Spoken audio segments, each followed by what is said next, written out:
আজকে কলেজের প্রথম দিন, মানে হাই স্কুল জীবন শেষ করে কলেজ জীবন শুরু করতে যাচ্ছি। যেহেতু নতুন কলেজে যাব, সেহেতু সন্তান মনের মধ্যে অন্যরকম এক অনুভূতি কাজ করছে। সকাল সকাল আম্মু রান্না করেছে, আর আমি সবার আগে খেতে বেরিয়ে গেলাম। সাথে আমার হাই স্কুল লাইফের সেই পুরনো সাইকেলটা। আব্বু বলেছিল বাইকের কথা, কিন্তু আমার আবার এইসব দিকে তেমন আকর্ষণ নেই। আমি আব্বুকে বলেছিলাম, আব্বু, আমার এখন বাইক লাগবে না, তুমি বরং সেই টাকা দিয়ে অন্য কোনো কাজ করো। আমি সাইকেল নিয়েই খুব ভালোভাবে কলেজ করতে পারবো। আসলে সাইকেলের সাথে আমার প্রেম হয়ে গেছে। এতদিনের পুরনো বন্ধু ছাড়তে ইচ্ছে করে না, তাই সাইকেল নিয়েই কলেজ করব ঠিক করি। কলেজের উদ্দেশ্যে বেরিয়ে গেলাম। বাসা থেকে কলেজে যেতে প্রায় 20 মিনিট সময় লাগে। একাই যাচ্ছিলাম, সাথে কেউ নেই। কলেজ গেট দিয়ে যখন ঢুকবো, ঠিক তখনই পেছন থেকে একটা গাড়ির হর্নের শব্দ। আমি যথেষ্ট সাইড দিয়েছি, কিন্তু এরপরেও হর্নের শব্দ যা খুব বিরক্তিকর লাগছিল। আমি সাইড না দিয়ে আবার রাস্তার মাঝখানে চলে গেলাম। তারপর যা হলো, গাড়িটা গিয়ে একটা গাছের সাথে ধাক্কা খেলো। গাড়ি থেকে একটা মেয়ে নামলো। মেয়েটা নেমে আমাকে উদ্দেশ্য করে বলল, আরে ওই ছোট লোকের বাচ্চা, তোর জন্য আমার এত দামি গাড়ির কি অবস্থা হলো তুই দেখেছিস? আমি মেয়েটির কথা শুনে থামলাম। বিনা অপরাধে মেয়েটা আমাকে এইভাবে গালিগালাজ করতে পারে না। আমি নেমে মেয়েটির কাছে চলে গেলাম। তারপর, আচ্ছা, আপনি কি আমাকে উদ্দেশ্য করে কিছু বলেছেন? তোকে উদ্দেশ্য করে বলি নাই চান্দু, ওই চাঁদ দেখছিস সেটাকে বলেছি। দিনের বেলায় চাঁদ আসবে কোথা থেকে? তো এখানে তুই ছাড়া আর কে আছিস শুনি? আমি তোকেই বলেছি। আচ্ছা, আমি কি করেছি শুনি একটু। কি করিস নাই সেটা বল। ফকিরের বাচ্চা, দেখ তোর জন্য আমার নতুন গাড়ির কি অবস্থা হলো। দেখুন, আপনি আমাকে গালি দিচ্ছেন সেটা ঠিক আছে, কিন্তু আপনি আমার আব্বু আম্মুকে তুলে গালি দিচ্ছেন কেন? ইচ্ছা হয়েছে তাই দিচ্ছি। তুই কি করবি শুনি? আমি আপনার কি করব? আর শুনুন, আমি তো আপনার কোনো ক্ষতি করি নাই। আপনি ভালোভাবে ড্রাইভ করতে পারেন না, তাই এমন হয়েছে। ওই চুপ, তুই কি আমার ড্রাইভ করা শিখাবি নাকি শুনি? আমি বেশ ভালোভাবেই গাড়ি চালাতে পারি, কিন্তু তোর জন্য এত কিছু। দেখুন, আমার জন্য কিছু হয়নি, ওকে? আপনি হর্ন দিচ্ছিলেন, আমি সাইড দিয়েছিলাম, কিন্তু আপনি তারপরেও সামনে না গিয়ে হর্ন বাজিয়েই যাচ্ছিলেন। তাই তো আমি আবার রাস্তার মাঝখানে চলে আসি। চুপ থাক ফকির কোথাকার, একদম কথা বলবি না। দেখুন, আপনি কিন্তু আমাকে শুধু শুধু অপমান করে যাচ্ছেন। আমি তো কোনো দোষ করি নাই। চুপ, বড় গলায় আবার কথা বলে। আমি কোনো দোষ করি নাই। আচ্ছা, আমি কি দোষ করেছি সেটা বলেন তো। তোর দোষ? তুই আমার গাড়ির সামনে দিয়ে সাইকেল কেন চালাচ্ছিলি? দেখুন, এটা রাস্তা, আর আমি খুব ভালো করে জানি এইসব রাস্তা দিয়ে সবাই চলাফেরা করতে পারে। আর রাস্তাটা তো আপনার বাবার না, যে আপনি আসবেন বলে কেউ সেখান দিয়ে যেতে পারবে না। মেয়েটি আমার কথা শুনে রেগে গিয়ে আমার কাছে এসে চড় মেরে দিল। এই, আপনি আমাকে মারলেন কেন? তোর সাহস হয় কি করে আমার বাবাকে নিয়ে কথা বলার শুনি? দেখুন, আপনি কিন্তু অন্যায়ের পর অন্যায় করেই যাচ্ছেন। আমি কিন্তু সব সহ্য করব না। কি করবি তুই শুনি? তোর কি করার ক্ষমতা আছে একটু শুনি? আপনি মেয়ে বলে এতক্ষণ আপনাকে সম্মান দিয়ে কথা বলছি। অভদ্র একটা মেয়ে। এই, তুই কি বললি আমি অভদ্র? দাঁড়া, দেখাচ্ছি মজা। এই বলে মেয়েটা আবার আমাকে চড় দিতে যাবে, ঠিক তখনই আমি মেয়েটার হাত ধরে ফেলি। ওই ফকির, তুই আমাকে টাচ করলি কোন সাহসে? ছাড় বলছি, ছাড় আমায়। ছাড়বো না তোকে। কি করবি শুনি? এতক্ষণ তো সহ্য করলাম, কি ভেবেছিলি কিছু বলছি না বলে আমি সবসময় চুপ করে থাকবো নাকি? তোর মতো মেয়েদের মাথায় উঠতে দিতে নেই, ফাজিল মেয়ে কোথাকার। দেখ, আমাকে একদম অপমান করবি না, এর ফল কিন্তু একদম ভালো হবে না। খারাপের কি আছে শুনি? আমিও দেখতে চাই এর ফল কি হয়। এই বলে আমি মেয়েটার হাত ছেড়ে দিলাম। অন্যদিকে মেয়েটা তো রেগে একদম আগুন। আমি চলে গেলাম মেয়েটার সামনে থেকে। ফাজিল, অভদ্র মেয়ে কোথাকার। কলেজে গিয়ে আমি আমার ক্লাস খুঁজে ক্লাসে চলে গেলাম। কিছুক্ষণ পর দেখি মেয়েটাও আমাদের ক্লাসের। দূর, মেজাজ আবার খারাপ হয়ে গেল। মেয়েটা আমাকে দেখে মনে হয় আবার রেগে গেছে। মেয়েটা দাঁত কটর মোটর করতে করতে সিটে বসে পড়ল। আমি আর মেয়েটার দিকে লক্ষ্য না করে কিছু নতুন ফ্রেন্ড বানিয়ে নিলাম। কিছুক্ষণ পর স্যার আসলো ক্লাসে। সবাই দাঁড়িয়ে স্যারকে সালাম দিলাম। তারপর স্যার আমাদের সবাইকে বসতে বলল, বসে পড়লাম। তা আজকে তো তোমাদের কলেজ লাইফের প্রথম দিন, কেমন লাগছে সবার? জি স্যার, অনেক ভালো লাগছে। আজকেও তোমাদের ক্লাস নেব না, সবার সাথে পরিচিত হব। এক এক করে সবাই পরিচয় দাও। আগে আমরা মানে ছেলেরা সবাই পরিচয় দিলাম, তারপর মেয়েদের পালা। এক সময় সেই মেয়েটি নিজের পরিচয় দিল। মেয়েটির নাম তিশা। বাহ, বেশ সুন্দর নাম, কিন্তু নামের সাথে মেয়েটির কামের কোনো মিল নেই। একটা বদমেজাজি মেয়ে। মেয়েদের এত মেজাজ থাকা ভালো না। আর মেয়েটা তখন আমাকে চর মেরেছিল, সেই জায়গাটা এখনো ব্যথায় টনটন করছে। এত শক্তি বাবা! ক্লাস শেষ করে বাসায় ফিরছিলাম, নতুন বন্ধুদের সাথে খুব ভালো লাগছিল। একদিনই সবাই কেমন আপন করে নিয়েছে। আমি আমাদের বাসায় চলে গেলাম। বাসায় যাওয়ার পর কলিং বেল চাপতেই আম্মু দরজা খুলে দিল। আমি সরাসরি আমার রুমে চলে গেলাম। আসলে আমি আম্মুর কাছ থেকে লুকাতে চাইছিলাম যে আমার গালে কারো হাতের ছাপ আছে, সেটা আম্মু না দেখুক। কিছুক্ষণ পর আম্মু আমার রুমে আসলো, তারপর বলল, তোর গালে তো কোন কিসের দাগ দেখলাম বলতো? না আম্মু, তুমি কিসের দাগ দেখবে? মিথ্যা বলবি না, আমি দেখেছি, আর এখনো তোর গালের দাগগুলো খুব ভালোভাবে বোঝা যাচ্ছে। কিসের দাগ বল আমায়। না মানে আম্মু, আমি সাইকেল চালাচ্ছিলাম, তখন একটা মেয়ের সাথে ধাক্কা খেয়েছিলাম, তাই মেয়েটা আমাকে চড় মেরেছিল। কিছুটা সত্যি কিছুটা মিথ্যা। পুরোটা সত্যি বলে দিলে এটা ওটা জিজ্ঞেস করে, কান ঝালাপালা করে দিবে। সেটা তো একটা দুর্ঘটনা মাত্র, তার জন্য কেউ এইভাবে মারে? আম্মু বাদ দাও তো, যা হবার হয়ে গেছে। আমার খুব ক্ষুধা পেয়েছে, আমাকে তাড়াতাড়ি খেতে দাও, আমাকে আবার খেলতে যেতে হবে। আচ্ছা, আমি খাবার বেড়ে দিচ্ছি, তুই তাড়াতাড়ি খেতে চলে আয়। তারপর খেতে গেলাম। খাওয়া দাওয়া শেষ করে আমি খেলতে মাঠে চলে গেলাম।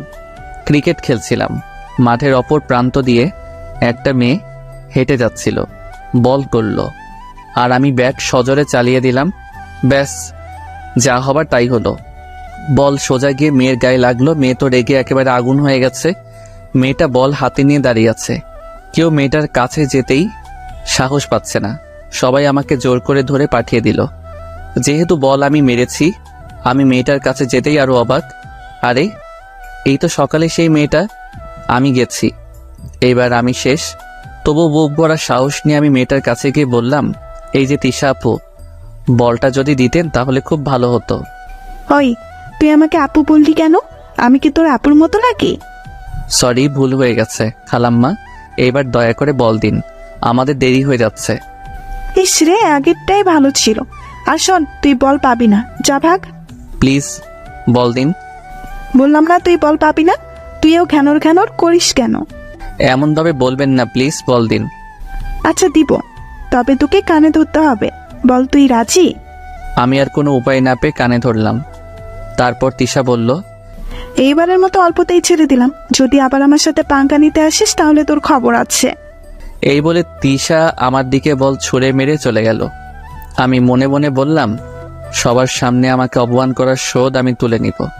বল নিয়ে চলে গেলাম, আবার খেলা শুরু। খেলা শেষ করে বাসায় ফিরছিলাম, তখন হঠাৎ করে বৃষ্টি নামলো। কি করব? হ্যাঁ, একটা যাত্রী ছাউনি আছে, আপাতত সেইখানে আশ্রয় নেওয়া শেষ হবে। আমি যাত্রী ছাউনির নিচে আশ্রয় নিলাম।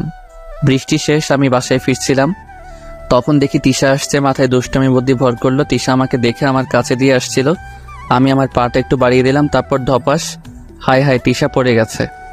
আরে ওই ফাজিল ছোট লোক, তুই এটা কি করলি? কি করেছি আমি? তুই আমাকে ল্যাং মারলি কেন? আমি কোথায় ল্যাং মারলাম? তুমি নিজেই তো আমার পায়ের সাথে। চুপ, একদম চুপ, ফাজিল পোলা। আমি গেলাম, তুমি এভাবে বসে থাকো কেমন? প্লিজ আমাকে একটু উঠিয়ে দেন। সেটা আমি পারবো না, মেয়ে মানুষের গায়ে আমি হাত দিতে পারবো না। প্লিজ একটু ধরে তুলে দে। আমি পারবো না, আমি গেলাম। এই বলে আমি সেখান থেকে চলে আসলাম। পরদিন কলেজে স্যার ক্লাস করাচ্ছে, হঠাৎ তিশা চিৎকার দিয়ে উঠে বলল, স্যার, এটা কি ক্লাসরুম নাকি প্রেম করার জায়গা? কেন, তুমি এমন কথা কেন বললি? স্যার দেখুন, কে যেন আমাকে প্রেমপত্র ছুঁড়ে মেরেছে। কই দেখি দেখি। এই নিন স্যার, দেখুন। এমন কাজ কি করতে পারে? তিশা প্রথমে সবার দিকে তাকালো, তারপর আমাকে দেখিয়ে বলল, স্যার ওই ছেলেটাই মেরেছে।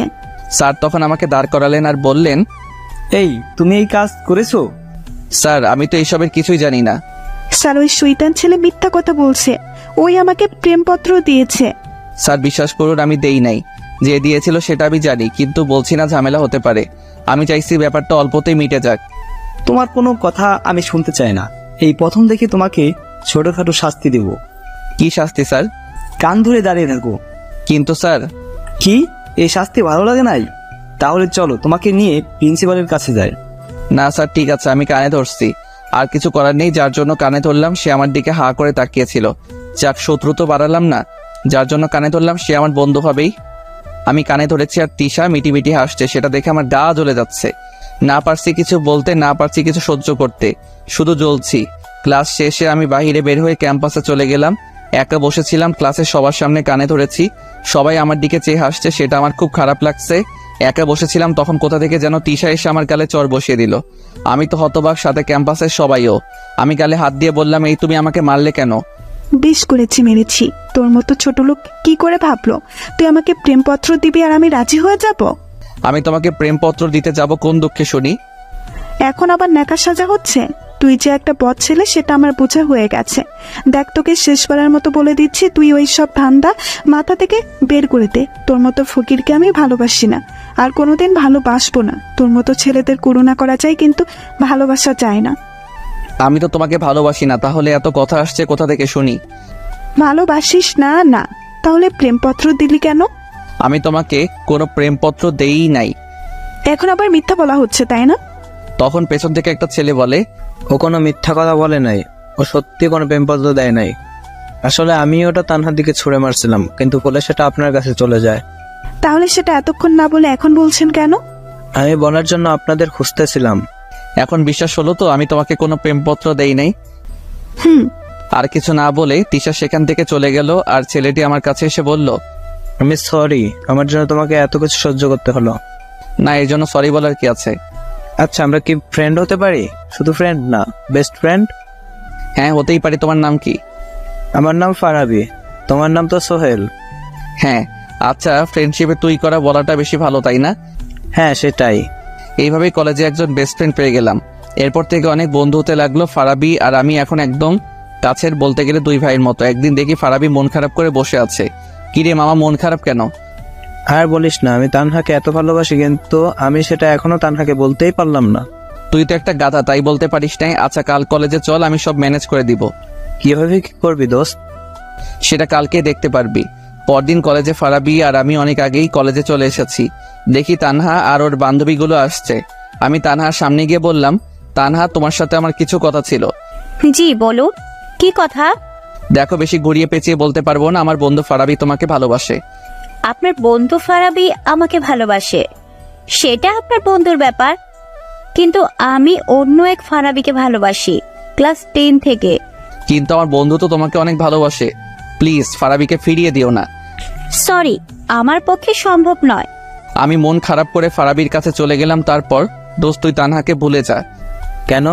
একথা কেন বললি? তানহা নাকি অন্য কোনো এক ফারাবিকে ভালোবাসে। দাঁড়া, তানহার মজা বের করতেছি। গত 1 বছর যাবত আমি ওর পেছনে ঘুরছি। ফারাবি গিয়ে তানহার সামনে দাঁড়িয়ে, এই, তোমার পেছনে ঘুরছি আর তুমি অন্য কোনো ফারাবিকে ভালোবাসো? না মানে, আমি অন্য কাউকে ভালোবাসি। আর এই কথা তোমাকে কে বলেছে শুনি? কেন? আমার বন্ধু বলল তুমি নাকি অন্য কোনো ফারাবিকে নাকি ভালোবাসো। কে? তোমার বন্ধু? এই তো আমার বন্ধু।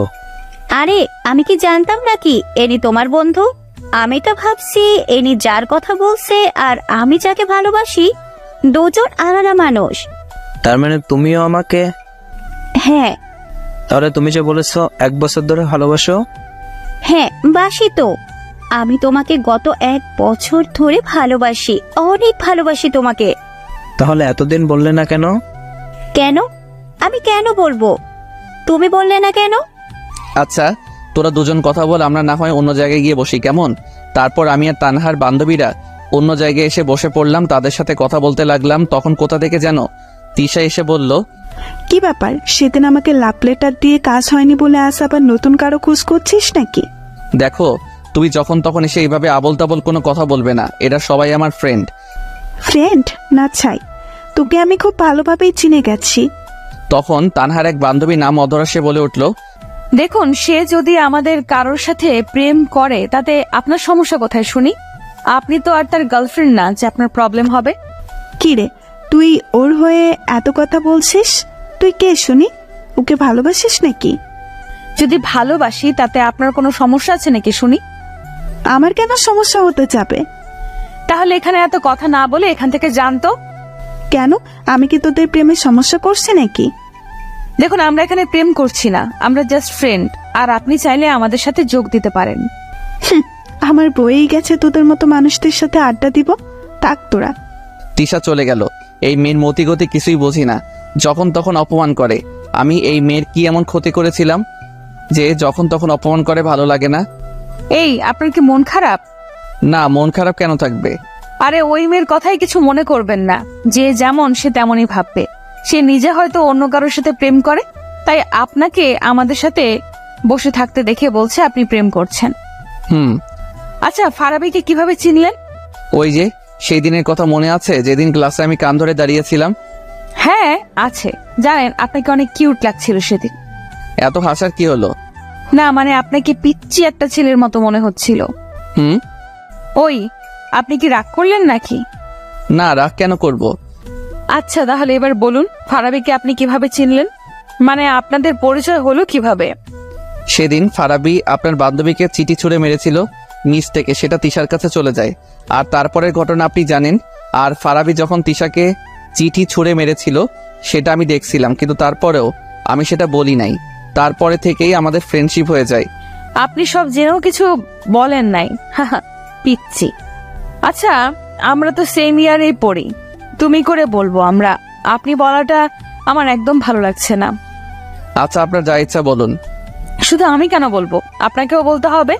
কিন্তু কোনো কিন্তু নয়, এখন থেকে আমি তোমাকে তুমি আর তুমিও আমাকে তুমি করেই বলবে, মনে থাকে যেন। আচ্ছা, থাকবে। ওই, এই দুইজনকে সে কখন ছেড়ে এসেছি, এখনো তাদের কোনো খোঁজ খবরই নেই। কি করছে চলো গিয়ে দেখি। হ্যাঁ চলো। তারপর আমি, অধরা আর তার বান্ধবীরা চলে গেলাম। দেখি ফারাবি মাত্র একে অপরকে জড়িয়ে ধরতে যাবে, ঠিক তখনই মামা ভাগ সারাইলো। ফারাবি তো তানহাকে ছেড়ে সোজা দৌড়। এদিকে আমি, অধরা, বাকি সবাই হাসতে হাসতে শেষ। তানহাও যোগ দিল আমাদের সাথে। ফারাবি আসলে একটা মহাবিতু। হুম। আমাকে এতদিন ধরে ভালোবাসে, কিন্তু বলার সাহস পাইনি। আর দেখুন, আপনার মিথ্যে কথা শুনে কিভাবে দৌড় দিল। আবার সবাই হাসতে লাগলাম। সেদিন আর তেমন কিছু হলো না। পরদিন কলেজে আমি যথারীতি সাইকেল নিয়ে কলেজে যাচ্ছি। সামনে একটা মেয়ে হেঁটে যাচ্ছে। কয়েকবার বেল দিলাম, কিন্তু আমাকে সাইড দিচ্ছে না। আমি যে একটু কাটিয়ে যাব সেটাও করতে দিচ্ছে না। বারবার বেল দিচ্ছি। একসময় মেয়েটা পেছন ঘুরে তাকালো। আরে এটা তো তিশা, কি ব্যাপার, এতবার বেল দিচ্ছি, সাইড দিচ্ছ না কেন? আমার ইচ্ছা হচ্ছে তাই দিচ্ছি না। আর তোর এই খ্যাতমার্কা সাইকেলের বেল আমার কান ঝালাপালা করে দিচ্ছে। বাসায় রেখে আসতে পারিস না এই ভাঙারি ব্যাটারিকে? দেখো, তুমি আমায় যা ইচ্ছা বলো, কিন্তু আমার সাইকেল নিয়ে কিছু বলবা না। তিশা আমার কথা শুনে মনে হয় রেগে গেল। তারপর তিশা আমার সাইকেলে এত জোরে লাথি মারলো, সাইকেল আমার হাত থেকে ছুটে পড়ে গেল। তিশা যখন আমার সাইকেলে লাথি মারছিল, আমার মনে হচ্ছিল সে আমার বুকে লাথি মারছে। আমি নীরব হয়ে গেলাম। কিরে, এমন চুপ করে আছিস কেন? ধুর, তোর সাইকেলের মতো তুইও খ্যাত থাক। তিশা চলে গেছে, কিন্তু আমি তখনও সেখানে দাঁড়িয়ে আছি। বেস্ট ফ্রেন্ডকে অপমান করলে যেমন কষ্ট হয়, আমারও তেমন কষ্ট হচ্ছিল। আমি দাঁড়িয়ে আছি, তখন কোথা থেকে অধরা এসে আমাকে বলল, আরে তুমি এখানে এইভাবে দাঁড়িয়ে আছো কেন? আর তোমার সাইকেল এভাবে পড়ে আছে কেন? আরে তুমি কাঁদছো কেন? কি হয়েছে? আমি তখন অধরাকে সব বললাম। অধরা আমার কথা শুনে খানিক মুচকি হাসি দিয়ে বলল, ওই জন্য কেউ কাঁদে, বোকা ছেলে? অধরা আমার সাইকেলে উঠিয়ে আমাকে বলল, তুমি সাইকেল চালাও, আমিও তোমার সাইকেলে চড়ে যাব। কিন্তু যেটা বলেছি সেটা করো। আমি আর কি করব? আমি সাইকেলে উঠে বসলাম, আর অধরা পেছনে না বসে সামনে বসলো। আমি সাইকেল চালাতে শুরু করলাম। একটা গান আছে না, চলে আমার সাইকেল ওই উইরা উইরা, আমার সেই গান গাইতে ইচ্ছে করছে। আচ্ছা সোহেল, জানো আমার এখন অনেক ভালো লাগছে। কেন, এত ভালো কেন লাগছে? সেটা আমি বলতে পারছি না, কিন্তু অনেক ভালো লাগছে সেটা বুঝতে পারছি সোহেল। আচ্ছা, বুঝতে হবে না, আমাকে সাইকেল চালাতে দাও, এত তিরিং বিরিং করো না। আচ্ছা ঠিক আছে। আমি সাইকেল চালিয়ে কলেজ পর্যন্ত আসলাম। সবাই অবাক আমাদের দেখে, হা করে তাকিয়ে আছে আমাদের দিকে। তিশাও অবাক। তিশা মনে হচ্ছে একটু বেশি অবাক হয়েছে। তিশা হা করে তাকিয়েছিল আমাদের দেখে। এই তুমি এখানে নামালে কেন? সাইকেল জায়গা মতো রেখে আসি। আচ্ছা যাও, তাড়াতাড়ি এসো, আমি চলে গেলাম। তিশা আমার কাছে এসে বলল, কিরে, আজকাল কি সাইকেলে যাত্রী উঠানো শুরু করলি নাকি? নিশ্চুপ, কোনো কথা বলছি না। সকালে তিশা আমার সাথে যা করেছে তার জন্য আমি তিশাকে কোনোদিন মাফ করতে পারবো না। কিরে, কথা বলছিস না কেন? বোবা হয়ে গেলি নাকি? দেখো, তোমার সাথে আমার কথা বলার কোনো ইচ্ছা নাই। তাহলে কি আছে? কোনো কিছুর ইচ্ছা নাই। তুমি প্লিজ আমার সাথে এমন ব্যবহার করা ছেড়ে দাও। আমি তো তোমার কোনো ক্ষতি করি নাই। তা না করলে কিন্তু তুই আমার সাথে বেয়াদবি করেছিস, তার ফল তোকে তো একটু ভোগ করতেই হবে, তাই না? যদি তুমি আমার উপর প্রতিশোধ নিতে চাও তাহলে একদিনে সব প্রতিশোধ নিয়ে নাও, কিন্তু এইভাবে প্রতিদিন আমার সাথে এমন করো না। আমারও সহ্য করার একটা সীমা আছে। আমার যা ইচ্ছা আমি তাই করব। তুই তো একটা ফকির খ্যাত মার্কার ছিলে, তোর সাথে আমি কিরকম ব্যবহার করব সেটা কি তুই আমাকে শিখিয়ে দিবি নাকি ফাজিল পোলা? তুমি এখন যা ইচ্ছা বলো, কিন্তু সবার সামনে আমাকে আর অপমান করো না। আমাকে সবার সামনে ছোট বানিয়ে তোমার লাভ কি একটু বলবে? কোনো লাভ নাই তো। তাহলে আমাকে সবাই সামনে ছোট বানাও, আমাকে আর ছোট বানিও না। দেখ, বেশি প্যাকুর প্যাকুর না করে যা এখন। আমি তো তোমার কাছে আসিনি, তুমি এলে আমার কাছে, তাহলে আমাকে যেতে বলছো কেন? যেতে হলে তুমি যাও। আরে ওই, তুই কার উপর রাগ দেখাচ্ছিস শুনি? দেখ, আমার উপর কিন্তু একদম রাগ দেখাবি না। আমি তোর রাগ সহ্য করব না। আমার সাথে বেশি লাগতে না এলে না, এই কলেজ থেকে তাড়িয়ে ছাড়বো, এই বলে দিলাম। হঠাৎ অধরা চলে এলো। কে কাকে তাড়াবে? ওই, তুই এখানে এলি কেন? তোকে কি কেউ আমাদের মাঝখানে ডেকেছে? তুই কেন এলি আমাদের মাঝে নাক গলাতে? বারে, তুমি আমার ফ্রেন্ডকে আপন করেছো, তাকে হুমকি দিচ্ছ, আর আমি চুপটি করে থাকবো? সেটা কিভাবে হয় বলো? আমি থাকতে আমার ফ্রেন্ডকে তুমি অপমান করতে পারো না। আমি তো অবাক, অধরা আমাকে নিয়ে এত সিরিয়াসলি কথা বলছে, ঝগড়া করছে। তুই এমন ভাবে কথা বলছিস যেন এই গায়া খ্যাত ছেলেটা তোর বয়ফ্রেন্ড। হ্যাঁ সোহেল, আমার বয়ফ্রেন্ড, তাতে কোনো সমস্যা? আরে বাহ, তা কবে শুরু করলি রিলেশন? এই তো মাত্র শুরু করেছি। রিলেশন শুরু করেছিস, তার প্রমাণ কি? তুই কি প্রমাণ চাস বল, আমি সেই প্রমাণই দিব। তাহলে এক কাজ কর, জড়িয়ে ধরে একটা চুমু খাতো। কেন চুমু খাবো কেন? আরে তা না হলে বুঝবো কিভাবে যে তুই তাকে কি ভালোবাসিস কিনা? আচ্ছা, আমি এক্ষুনি প্রমাণ করে দিচ্ছি। এই বলে অধরা আমার দিকে এগোচ্ছে, অবস্থা বেগোতেই। এখানে থাকলে যে কোনো কিছু হয়ে যেতে পারে। অধরা আমার কাছে আসার আগে আমি দৌড় দিলাম, একটা নিরাপদ স্থানে এসে হাঁপাতে লাগলাম। জানি না ওই জায়গায় দাঁড়িয়ে থাকলে কি না কি হয়ে যেত। ও অধরার পরিচয় দেয়নি। অধরা দেখতে খুব সুন্দরী, ময়দা সুন্দরী না, প্রাকৃতিক সুন্দরী। আর অধরার পরিবার বেশ ভালোই স্থানেই আছে, কিন্তু অধরার মনে কোনো অহংকার নেই। পরিচয় দিতে দিতে ক্লাসের বেল দিয়ে দিছে। ক্লাসে ঢুকে দেখে অধরা আমার দিকে রাগি লোকে তাকিয়ে আছে। আরে এই মেয়ের আবার কি হলো? আমার দিকে এমনভাবে তাকিয়ে আছে কেন? আমি তো কোনো দোষ করি নাই। আর অন্যদিকে দেখি তিশা মুচকি আসছে। বুঝি না এই দুই মেয়ের কি হয়েছে। তবে তখন যে অবস্থা হয়েছিল তাতে করে তাদের দুজনের চুল ধরাধরি হয় নাই, এটাই অনেক। ক্লাসের স্যার এসে পড়ছে, সবাই মিলে দাঁড়িয়ে স্যারকে সালাম দিলাম। দাঁড়ানো অবস্থায় আবার অধরার দিকে তাকিয়েছিলাম, দেখে বজ্জাত মেয়েটা তখন আমার দিকে রাগি লুকে তাকিয়ে আছে। গাল লাল হয়ে গেছে, চোখ তো আরো বেশি লাল, মনে হয় জ্বলছে। আমি পোড়া পোড়া গন্ধ পাচ্ছি। ক্লাসের সময় আমি যেই কয়বার অধরার দিকে তাকিয়েছিলাম প্রত্যেকবার দেখেছি অধরা আমার দিকে রাগি লুকে তাকিয়ে আছে। তাই ভয়ে পরের ক্লাসে আর অধরার দিকে তাকাই নাই। ক্লাস শেষ করে পালিয়ে পালিয়ে বাসায় চলে আসছি। জানি না আবার কার সামনে পড়বো, আবার নতুন কি ঝামেলা হবে। তার থেকে ভালো পালিয়ে বাসায় চলে আসলাম। বাসায় এসে খাওয়া দাওয়া শেষ করে একটু ঘুমিয়েছিলাম, আর তখনই কে যেন এসে আমার কান টেনে ধরেছে। এর আগে কখনো এমন হয় নাই, কোনোদিন কেউ আমার কান টেনে ধরে নাই। আমি ঘুম ঘুম চোখে দেখে অধরা আমার পাশে বসে আছে, সকালেই সেই রাগি লোক। উফ, আমি স্বপ্ন দেখছি, মেয়েটা আমার উপর এত খেপেছে কেন? তুই তখন এভাবে পালিয়ে গেলি কেন? আমাকে এখন একটু ঘুমাতে দাও, কালকে কথা হবে। কাল কেন হবে? আমি আজকেই কথা বলবো, আজকে। আমার ঘুম তখন অনেকটাই হালকা হয়ে গেছে। আমি ভালোভাবে তাকিয়ে দেখি অধরা আমার কান টেনে ধরে বসে আছে। এই তো তুমি এখানে? কেউ দেখেনি তো? সবাই দেখেছে, কিন্তু কেউ কিছু বলতে সাহস পায়নি। সাহস পাইনি মানে বুঝলাম না। তোকে এত কিছু বলতে হবে না। এখন বল, তুই তখন অমন করে দৌড়ে পালালি কেন? তো কি আমি দাঁড়িয়ে থাকতাম নাকি? হ্যাঁ থাকতিস, তোর জন্য আমি এই প্রথম হেরে গেলাম। হেরে গেছো মানে? হেরে গেছি মানে আমি ওই বজ্জাত মেয়ের কাছে হেরে গেছি। জানিস, তুই চলে যাবার পর বজ্জাত মেয়েটা আমাকে অনেকগুলো কথা শুনিয়েছে। সেখানে আমার কি দোষ? সব তোর দোষ। তুই তখন সেখানে দাঁড়িয়ে থাকলে তো সবকিছু মিটে যেত। তুমি যে আমাকে কিস করতে আসছিলে তার জন্যই তো পালিয়ে গেছি।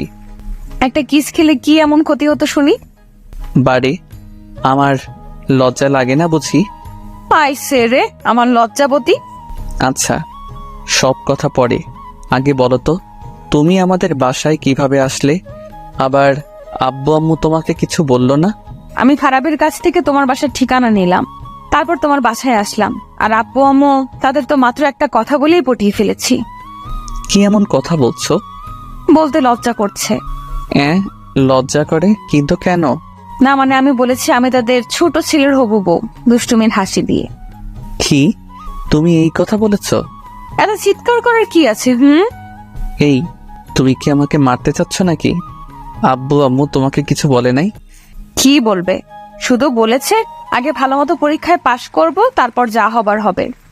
হ্যাঁ, তোমার যা হবার তাই হবে, কিন্তু আমার মনে হচ্ছে এইবার আমাকে এই বাড়ি চিরদিনের জন্য ছাড়তে হবে। সমস্যা নেই, আমাদের বাসা তোমার জন্য আছে তো।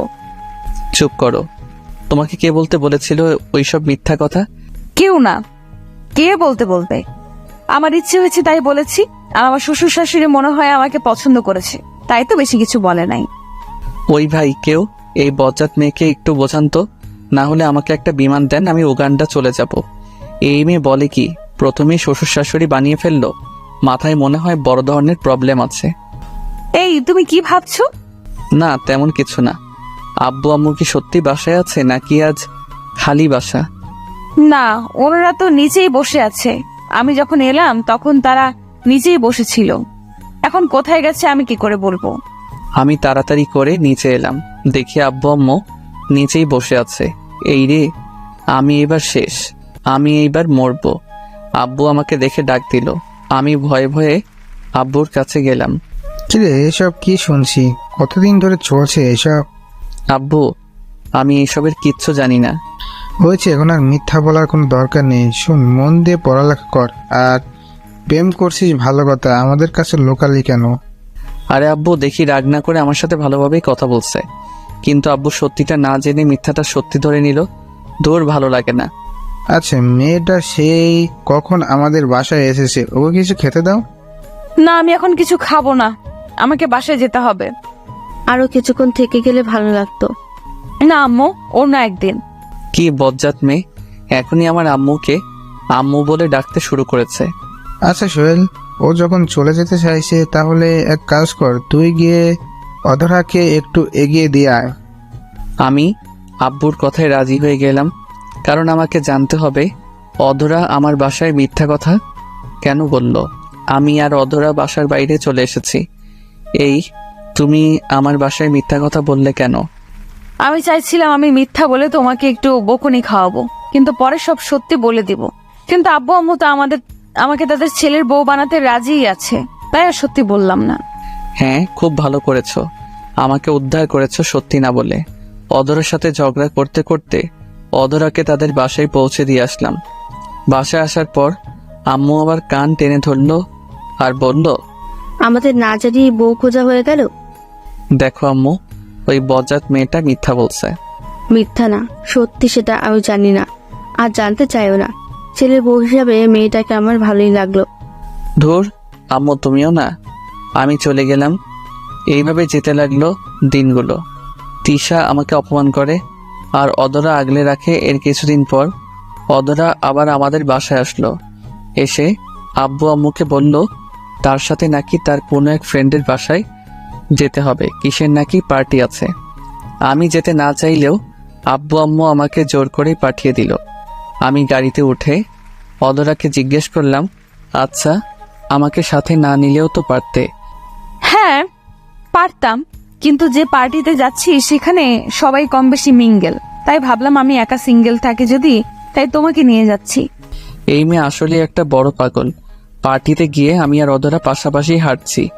এক সময় অধরা আমার হাত ধরলো। কি হলো এটা, তুমি আমার হাত ধরলে কেন? আশেপাশে দেখো সবাই হাত ধরে হাঁটছে। আমি আর অধরা হাঁটছি, এমন সময় তিশা আমাদের সামনে আমাদের দেখে প্রচন্ড রেগে গেছে। চোখ দুটি লাল হয়ে গেছে, মনে হয় আমাদের দুজনকে খেয়ে ফেলবে। কি রে, সেদিন তো আমাকে খুব কথা শুনিয়েছিলি সোহেল নাকি আমাকে ভালোবাসে না। এই দেখ, আমি আর সোহেল আজ একসাথে হাত ধরে হাঁটছি, আর সোহেল আমাকে খুব ভালোবাসে, বুঝলি? ফাজিল মেয়ে, এতদিন তোর জন্য অনেক অপমান মুখ বুজে সহ্য করেছি, কিন্তু আর সহ্য করব না। কিসের এত দেমাগ শুনি? তোর বাবা বড় লোক তাই? হ্যাঁ, আমার বাবা বড় লোক, তাই আমার এত দেমাক। আরে থাম থাম, শুধু কি তোর একার বাবাই বড়লোক নাকি? অন্য কারোর বাবা বড়লোক হতে পারে না? শুন, তুই এতদিন সোহেলকে অকারণে অনেক অপমান করেছিস, কিন্তু এরপর থেকে ভুলেও আর তাকে তুই অপমান তো দূরের কথা, তার ধারে কাছেও আসবি না, এ বলে দিলাম। তুই বলার কে? আমি কাছে যাব নাকি যাব না সেটা আমার ব্যাপার। না, তোর ব্যাপার না, সে এখন আমার বয়ফ্রেন্ড, সো তার ব্যাপার আমি ভালো বুঝবো। তুই দয়া করে তার থেকে একটু দূরে দূরেই থাকিস। আমি অবাক হয়ে নীলার কথা শুনছিলাম। এই মেয়ে এসব বলছে কি? আমি তার বয়ফ্রেন্ড হলাম কবে? যাক, বলছে ভালোই করছে। আমি যা না পারতাম সেটা নীলা করে দিচ্ছে। আমার অপমানের বদলা নীলা নিচ্ছে, আমি তো এনজয় করছি। আরে আমি কি তোর মতো বোকা নাকি? আমি তোর মতো খ্যাতমার্কা ছেলের সাথে যাব, আর কোনোদিন তুই আমাকে তার ধারের কাছেও দেখবি না। সেটা হলেই ভালো হয়। তিশা হনহন করে চলে গেল। আচ্ছা, তুমি তিশাকে এত কিছু বললে কেন? আমার ইচ্ছে হলো তাই বললাম। এতদিন চুপচাপ ছিলাম, কিছু বলি নাই। আর বলি নাই বলে মেয়েটা এত বেড়ে গেছে, আর তুমি ওই মেয়ের হয়ে কথা বলছো কেন? কই, আমি কখন বললাম? না বলাই ভালো, চলো পার্টি এনজয় করি। পার্টি আমার এনজয় করা শেষ। মানে হলো তিশার অপমান আহা কত ভালো যে লাগছে বলে বোঝানো যাবে না। নীলাকে বললাম আমি বাসায় যাব। কেন এত আগে বাসায় কেন যাবে? আমার ভালো লাগছে না। এই কি বলো, কি হয়েছে তোমার?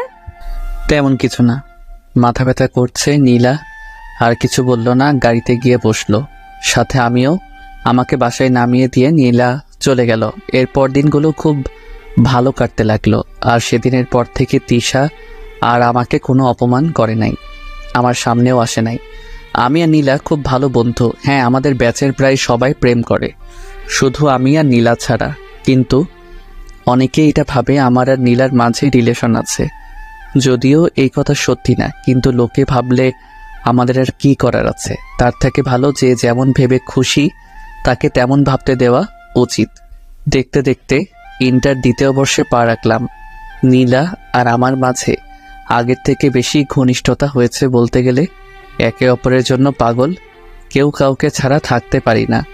নীলা যেখানেই যাক না কেন আমাকে সাথে নিয়ে যাবে, আর সবার সামনে পরিচয় দিবে আমি নাকি তার বয়ফ্রেন্ড, হবু স্বামী। আমি এই জন্য নীলাকে আগে অনেক কিছু বলতাম, কিন্তু এখন কেন জানি না ভালো লাগে, তাই কিছু বলি না। কোনো এক কারণে আমার আর নীলার মাঝে একটু ঝগড়া হয়, যদিও এই আগে অনেকবার ঝগড়া হয়েছে, আবার সব ঠিক হয়ে গেছে। কিন্তু এইবার যখন ঝগড়া লাগলো, তার পরের দিন আমি জানতে পারি আমাদের নানার বাসায় যেতে হবে। 2 দিন পর নাকি আমার মামাতো ভাইয়ের বিয়ে।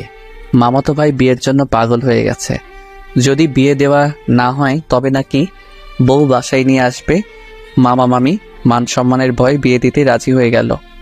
হঠাৎ করেই সব ঠিক হয়ে গেছে। আজকে রাত্রের ট্রেনেই আমাদের যেতে হবে। আমি নীলাকে অনেকবার ফোন দিয়েছি, কিন্তু ফোন অফ। নীলাকে সাথে নেওয়ার ইচ্ছা ছিল, গ্রাম দেখতে চেয়েছিল, কিন্তু সেটা আর হলো না। মন খারাপ, নীলাকে জানাতেও পারলাম না আমরা ঢাকা ছাড়ছি। মামার বাসায় গিয়ে আমি মনমরা হয়েছিলাম। যেদিন গায়ে হলুদ সেদিন কয়েকটা মেয়ের সাথে কিছু পিক তুলে ফেসবুকে আপলোড করি। আমার গায়ে হলুদ ছিল আর জামাই জামাই লাগছিল। পোস্টে লেখা ছিল কালকেই বিয়ে। তারপর সব ঝামেলা শেষ। উফ, খুব আনন্দ লাগছে। ছবি আপলোড করার কিছুক্ষণ পর দেখি নীলার ফোন। আমি তো মহা খুশি। নীলা ফোন দিয়েছে, মনের খুশিতে হাসতে হাসতে ফোন ধরলাম। হ্যাঁ নীলা বলো। জানো আমি খুব খুশি। নীলা আমার সেই কথার দিকে মন না দিয়ে বলল, আচ্ছা তুমি এখন কোথায়? তোমাদের বাসায় কেউ নেই, তোমাকেও দেখছি না। আমি তো গ্রামে আছি। ঠিকানা দাও। তাও ঠিকানা দিয়ে দিলাম, সাথে সাথে ফোন কেটে দিল। ধুর, কি হলো? একটু যে মন খুলে কথা বলবো সেটাও হলো না। রাতে সবাই আনন্দ করছে, হঠাৎ বাসার বাহিরে 2টা গাড়ি এসে থামলো। এত রাতে গাড়িতে কে এলো? সবাই চিন্তায় আছে। গাড়ি থেকে লোকগুলো নেমে বাসার দিকে আসছিল। আমি শুনেছি এই গ্রামে নাকি মাঝে মধ্যে ডাকাতি হয়। আমি ভাবলাম হয়তো ডাকাত এসেছে, তাই কাউকে কিছু না বলে লুকিয়ে পড়লাম। লুকিয়েছে অনেকক্ষণ হয়েছে। একসময় আমি লক্ষ্য করলাম আমার নাম ধরে অনেকে ডাকাডাকি করছে। আমি তো আরো ভয় পেয়ে গেলাম, কিন্তু একটু সাহস বুকে নিয়ে বেরিয়ে এলাম। সবার সামনে দেখি নীলা ও তার পরিবার, সাথে উকিল আছে আর একজন হুজুর। আমি নীলাকে দেখে অবাক। এত রাতে তুমি এখানে কি করো? কোনো কথা বলছে না। আব্বু এসে বলল, আজকে তোদের বিয়ে। আব্বু কি বলো? তুমি কি ঘুমে আছো নাকি? না, আমি জেগে আছি। আজ তোদের বিয়ে। মেয়েটা অনেকক্ষণ অনেক কান্নাকাটি করছে।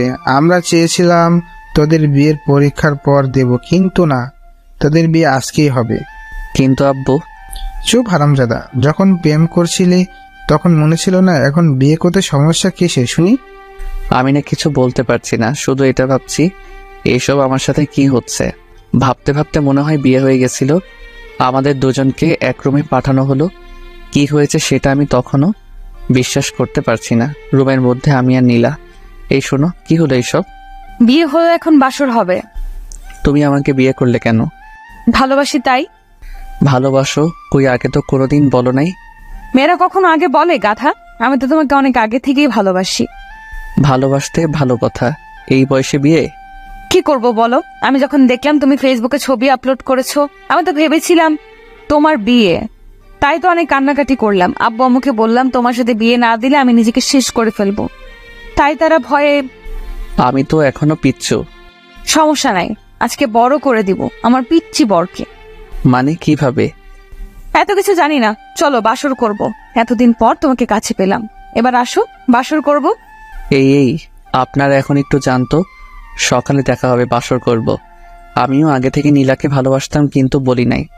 বাসর রাতে বিড়াল ভালোই মারলাম, যদিও ইতিহাস বলবো না। আসুন আবার গল্পে ফিরে আসি। মামাতো ভাইয়ের বিয়ে খেতে এসে নিজেই বিয়ে করে ফেললাম। খুব দারুণ ব্যাপার। বিয়ে শেষ, এবার আমাদের ঢাকায় ফেরার পালা। আমি নীলা এক গাড়িতে চড়ে বসলাম। রাস্তায় অনেক ধরনের কথা বলতে বলতে বাসায় চলে আসলাম। নীলা সোজা আমাদের বাসায় চলে আসলো। হাজার হোক শ্বশুর বাড়ি বলে কথা। বিয়ের প্রথম 1 মাস বেশ ভালোই কাটলো, কিন্তু হঠাৎ করেই নীলা আমার সাথে কেমন জানি ব্যবহার করতে শুরু করে। আমার উপর সবসময় রেগে থাকতো, আমার সাথে তেমন কথা বলতে চাইতো না, কিন্তু কেন এমন করছিল সেটা বুঝতে পারছিলাম না। এর কিছুদিন পর নীলা আমার কাছে এসে বলল তার নাকি 5,000 টাকা লাগবে। এই তুমি কি পাগল? আমি এত টাকা কোথায় পাবো? সেটা আমি জানি না, আমার টাকা দরকার, তুমি দিবে। আব্বু আম্মুর কাছ থেকে আর কত নেব? আমারও তো সম্মান আছে তাই না? তুমি আমাকে বিয়ে করেছো, তাই আমার সকল দায়িত্ব তোমার। আমার এখন টাকা লাগবে, তুমি দাও। আমি কোনো টাকা দিতে পারবো না, আর আমি এখনো বেকার। আমাকেই চলতে হয় আব্বুর কাছ থেকে টাকা নিয়ে। আর 2-1,000 হলে তাও অন্য কথা, 5,000 টাকা আমি দিতে পারবো না। তার মানে তুমি আমাকে টাকা দিবে না, তাই তো? আমি তখন নীলার হাতে 2,000 টাকা দিয়ে বললাম, এর বেশি আমার কাছে নেই। নীলা রেখে টাকাগুলো ছুঁড়ে ফেলে দিল আর বলল, আমারই ভুল, তোর মতন ছেলেকে বিয়ে করেছিলাম বলে। আমার বোঝা উচিত ছিল তুই একটা ছোট লোক, আমার ভরণ পোষণ তুই করতে পারবি না। তুই আমার জীবনে আসার পর আমি দিনে দিনে সব স্বাধীনতা হারিয়ে ফেলেছি। এখন তো নিজের শখ আহ্লাদও পূরণ করতে পারবো না তোর জন্য। এই তুমি আমার সাথে এমন ভাবে কথা বলছো কেন? তো তোর সাথে আর কেমন ভাবে কথা বলবো? আজকে আমার এক বান্ধবীর বিয়ে বাড়িতে যাব, আমার কাছে 1 টাকাও নেই। তোর কাছে চাইলাম, তুই দিবি না। হ্যাঁ, আব্বুর কাছে টাকা চাইলে আমি অনেক পাবো, কিন্তু তাদের কাছে তো আমি এখন অন্য কারো বউ। তুই মাথা ঠান্ডা করো প্লিজ। চুপ, একদম চুপ, একদম কথা বলবি না। 5,000 টাকা দেওয়ার ক্ষমতা নেই, আমাকে বিয়ে করেছে। আমারও রাগ উঠে গেছে এমন কথা শুনে। দেখো নীলা, আমি কিন্তু তোমাকে বিয়ে করতে চাইনি, তুমি আমাকে বিয়ে করেছো। হ্যাঁ সেটাই তো আমার জীবনের বড় ভুল, তোকে করুণা করে বিয়ে করেছি। মানে কি বলতে চাচ্ছ তুমি? কিসের করুণা? আরে তিশা যখন তোকে অপমান করতো, তোর জন্য আমার করুণা হতো, আর সেই কারণে তোর সাথে মিশেছি।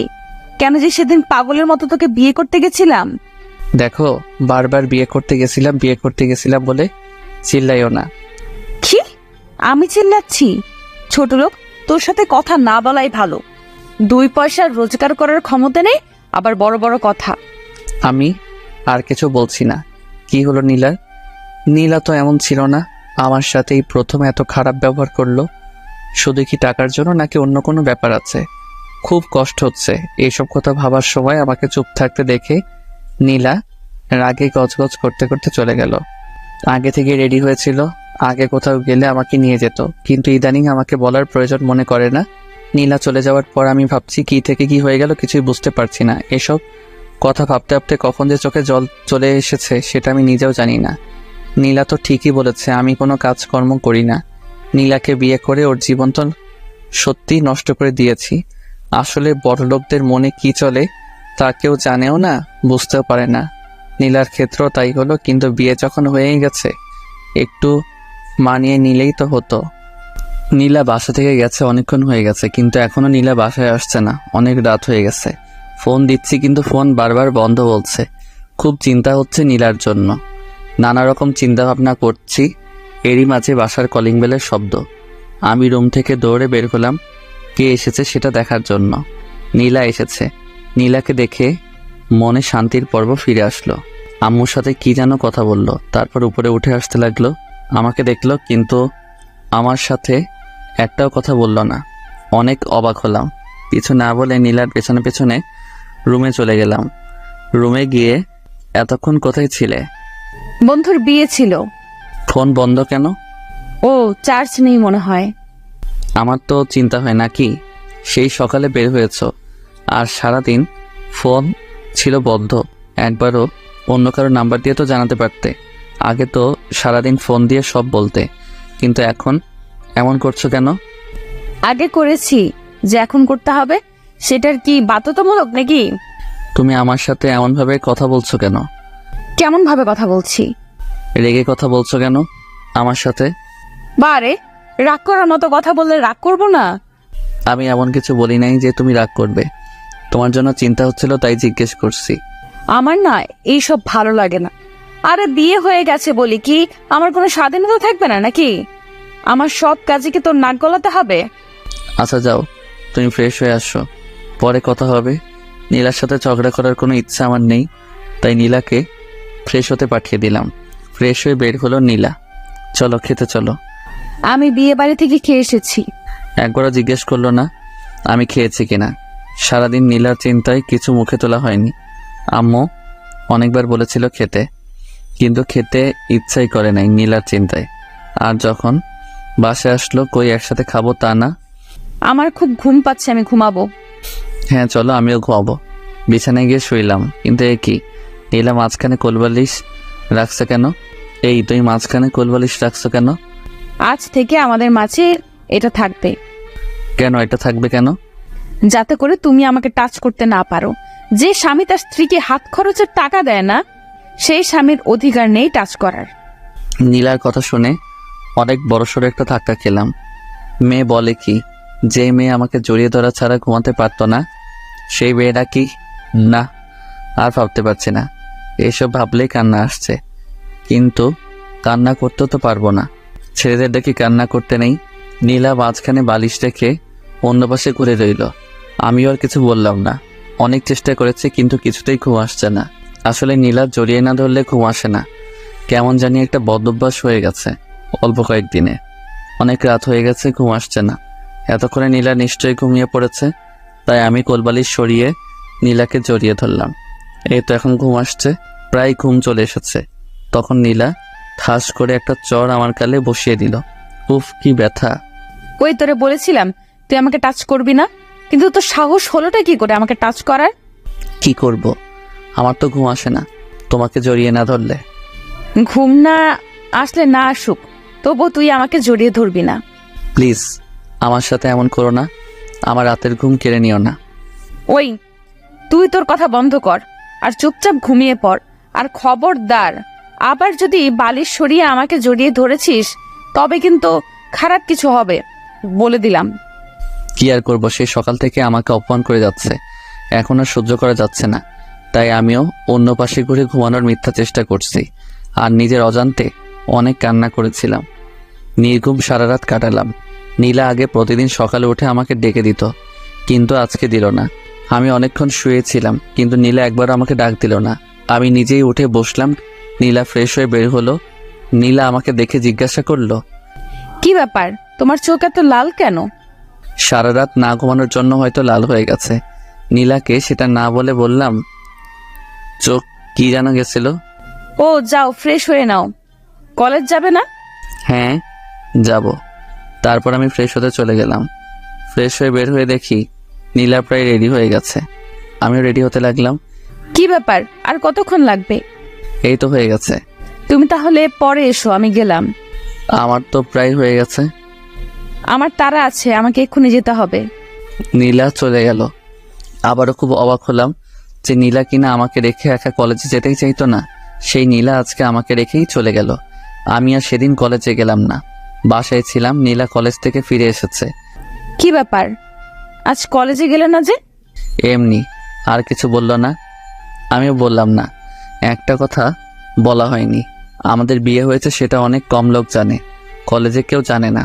সেদিন রাতেও আগের দিনের মতো হলো। মাঝখানে কোলবালিশ রেখে নীলা ঘুমিয়ে পড়েছে। আমিও মাঝরাতে নীলাকে জড়িয়ে ধরেছিলাম। তারপর আগের রাতের মতো নীলা আমাকে ঠাস করে একটা চর মেরে চলে যায়। মানে রাগ করে সেদিন রাতে নীলা অন্য রুমে ঘুমাতে যায়। আমি অনেক আটকাতে চেয়েছি, কিন্তু নীলা আমার কোনো কথা না শুনে চলে যায় অন্য রুমে। এইভাবে আমাদের দূরত্ব বাড়তে থাকে। আগে নীলা আমাকে একা অপমান করলে ইদানিং আমার আব্বু আম্মুকে অপমান করে। একদিন আম্মু নীলাকে রান্নার কাজে সাহায্য করতে বলেছিল, আর নীলা তার বিপরীতে জবাব দিয়েছিল সে কাজের লোক নাকি যে সে রান্না করবে। এক কথায় দুই কথায় তাদের মাঝে ঝগড়া লেগে যায়। নীলা যা না তাই বলে আমার আম্মুকে অপমান করছে। আমি সেটা নীরবে সহ্য করব না। আমি গিয়ে আমার সমস্ত শক্তি দিয়ে নীলার গালে চর মারি। নীলা চর খেয়ে বলে, ছোট লোকের বাচ্চা, তো সাহস হয় কি করে আমার গালে হাত তোলার? আমার আব্বু আম্মু আমাকে কোনোদিন মারলো না, আর তুই একটা ছোট লোক হয়ে আমাকে মারলি? তোকে এই অধিকার কে দিয়েছে? তুই নিজেই সেই অধিকার দিয়েছিস, বলে গেছিস নাকি? হ্যাঁ, আজ থেকে ভুলে যাব। আমি থাকবো না আর তোর বাসায়। আমাকে মুক্তি দে, আমাকে স্বাধীনতা দে। যা যা, অনেক হয়েছে। তুই যা চাইলি তাই হবে। হ্যাঁ, আমি আজকে এই বাসা ছেড়ে আমার বাসায় চলে যাব। কেন থাকবো তোর বাসায়? তোর অপমান সহ্য করার জন্য? না, কোনোদিন না। যে ছেলে বিয়ে করে বউয়ের দায়িত্ব নিতে পারে না, আব্বুর ঘাড়ের উপর বসে খায়, সেই ছেলের সাথে সংসার করার থেকে না করা অনেক ভালো। ভালো যখন তখন করিস না। এতদিন ধরে তোর সব অন্যায় কাজ মুখ বুজে সহ্য করেছি, কিন্তু আর না। তুই যেতে পারিস নীলা। আর কিছু না বলেই হনহন করে উপরে চলে গেল। আমি আম্মুর কাছে নীলার হয়ে ক্ষমা চেয়ে নিলাম। কিছুক্ষণের মধ্যে নীলা ব্যাগ গুছিয়ে নিচে চলে এসেছে। গেলাম আমি, এই বাসা থেকে বোরিং হয়ে গেছি। আমি আর নীলাকে আটকালাম না। নীলা চলে গেছে। 2 ঘন্টা পর নীলার আব্বুর ফোন। আমি কল রিসিভ করে সালাম দিলাম। বাবা, তোমার আর নীলার কি কিছু হয়েছে? আমি তারপর সব বললাম।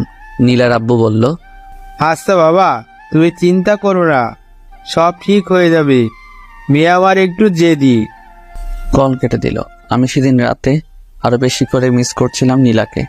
এতদিন মেয়েটাকে দেখেছি, কিন্তু আজ দেখতেই পেলাম না। অনেক কষ্ট হচ্ছে আমার। রাতে কিছুতেই ঘুম আসছিল না। যদিও গত কিছু রাতে আমি ঘুমাতে পারি না, ঘুমানোর জন্য মাঝে মাঝে একটা করে ঘুমের ট্যাবলেট খাই। নীলাকে মিস করছিলাম, তাই নীলাকে কল দিলাম। কল দিচ্ছি আর নীলা কেটে দিচ্ছে, কিন্তু আমি তবুও কল দিয়ে যাচ্ছি এই আশায় একবার যদি কল রিসিভ করে পাগলিটার কণ্ঠস্বর শুনতে পারবো, তাতেই অনেক। কলের পর কল দিচ্ছিলাম, একসময় ধরলো। ওই, তোর কি কোনো কাজ কাম নেই? এত রাতে আমাকে এতবার করে ফোন দিচ্ছিস কেন? হ্যাঁ, ও হ্যাঁ, তুই তো সত্যিই কোনো কাজ কাম নেই, সারাদিন টোটো করে ঘুরে বেড়ানো ছাড়া। আমি তোমাকে ভালোবাসি নীলা, প্লিজ আমার কাছে চলে এসো, খুব কষ্ট হচ্ছে আমার। ভালোবাসি সেটা অন্য কাউকে গিয়ে বলবি, কেমন? আর আমি তোর কাছে কোনোদিনও যাব না। একবার গিয়ে অনেক বড় ভুল করে ফেলেছি। আগে যদি জানতাম এমন হবে, তোর মতন ছেলের সাথে কোনোদিন মিশতাম না। ছোট লোক কোথাকার। ফোন রাখ, আর কখনো আমার নাম্বারে কল দিবি না। প্লিজ এমন করো না, তুমি না আমার বিয়ে করা বউ। আমি তোকে ডিভোর্স দিয়ে দিব। নীলার মুখে ডিভোর্সের কথা শুনে নিজেকে আর সামলে রাখতে পারলাম না, কেঁদে দিলাম। নীলা আমার কান্না শুনছিল। নীলা বলল, দেখ, যা হবার হয়ে গেছে। আবেগের বশে মানুষ কত কিছু করে। যা হয়ে গেছে তা তুই ভুলে যা। কি করে বলবো তোমায় বলো? কি করে বলবো তোমার সাথে কাটানো দিনগুলো? আমি বলতে পারবো না, আমার পক্ষে সম্ভব না। সেটা তোর ব্যাপার, কিন্তু আমি এইসব ভুলে যেতে চাই। আচ্ছা, আমি বেশি কিছু জানতে চাইবো না, শুধু এইটুকু জানতে চাই তুমি কেন এমন করছো। তা আমি আর কি করব? তুই এখনো বেকার, তোর কাছে কিছু চাইলে তুই দিতেই পারবি না। আব্বু আম্মুর কাছ থেকে আমাকে সব নিতে হয়। তার থেকে ভালো আমি তোকে ছেড়ে দিয়ে আব্বু আম্মুর কাছেই থাকবো। আচ্ছা, ভালো থেকো, রাখি। কল কেটে দিলাম। নীলার কথা যত শুনছিলাম তত বেশি কষ্ট পাচ্ছিলাম। আমি বেকার বলে নীলা আমার থেকে দূরে সরে গেল, কিন্তু নীলা আমি তো তোমাকে কাছে টেনে নিয়েছিলাম না, তুমি নিজেই টেনে নিয়ে আবার নিজেই দূরে সরিয়ে দিলে, কিন্তু কেন? ও হ্যাঁ, আমি তো বেকার, তার জন্য। এইভাবে কেটে গেল 15 দিন। আমি বাসা থেকে বের হই না, কলেজে যাই না, কিন্তু সামনে পরীক্ষা, তাই কলেজে যেতে হবে।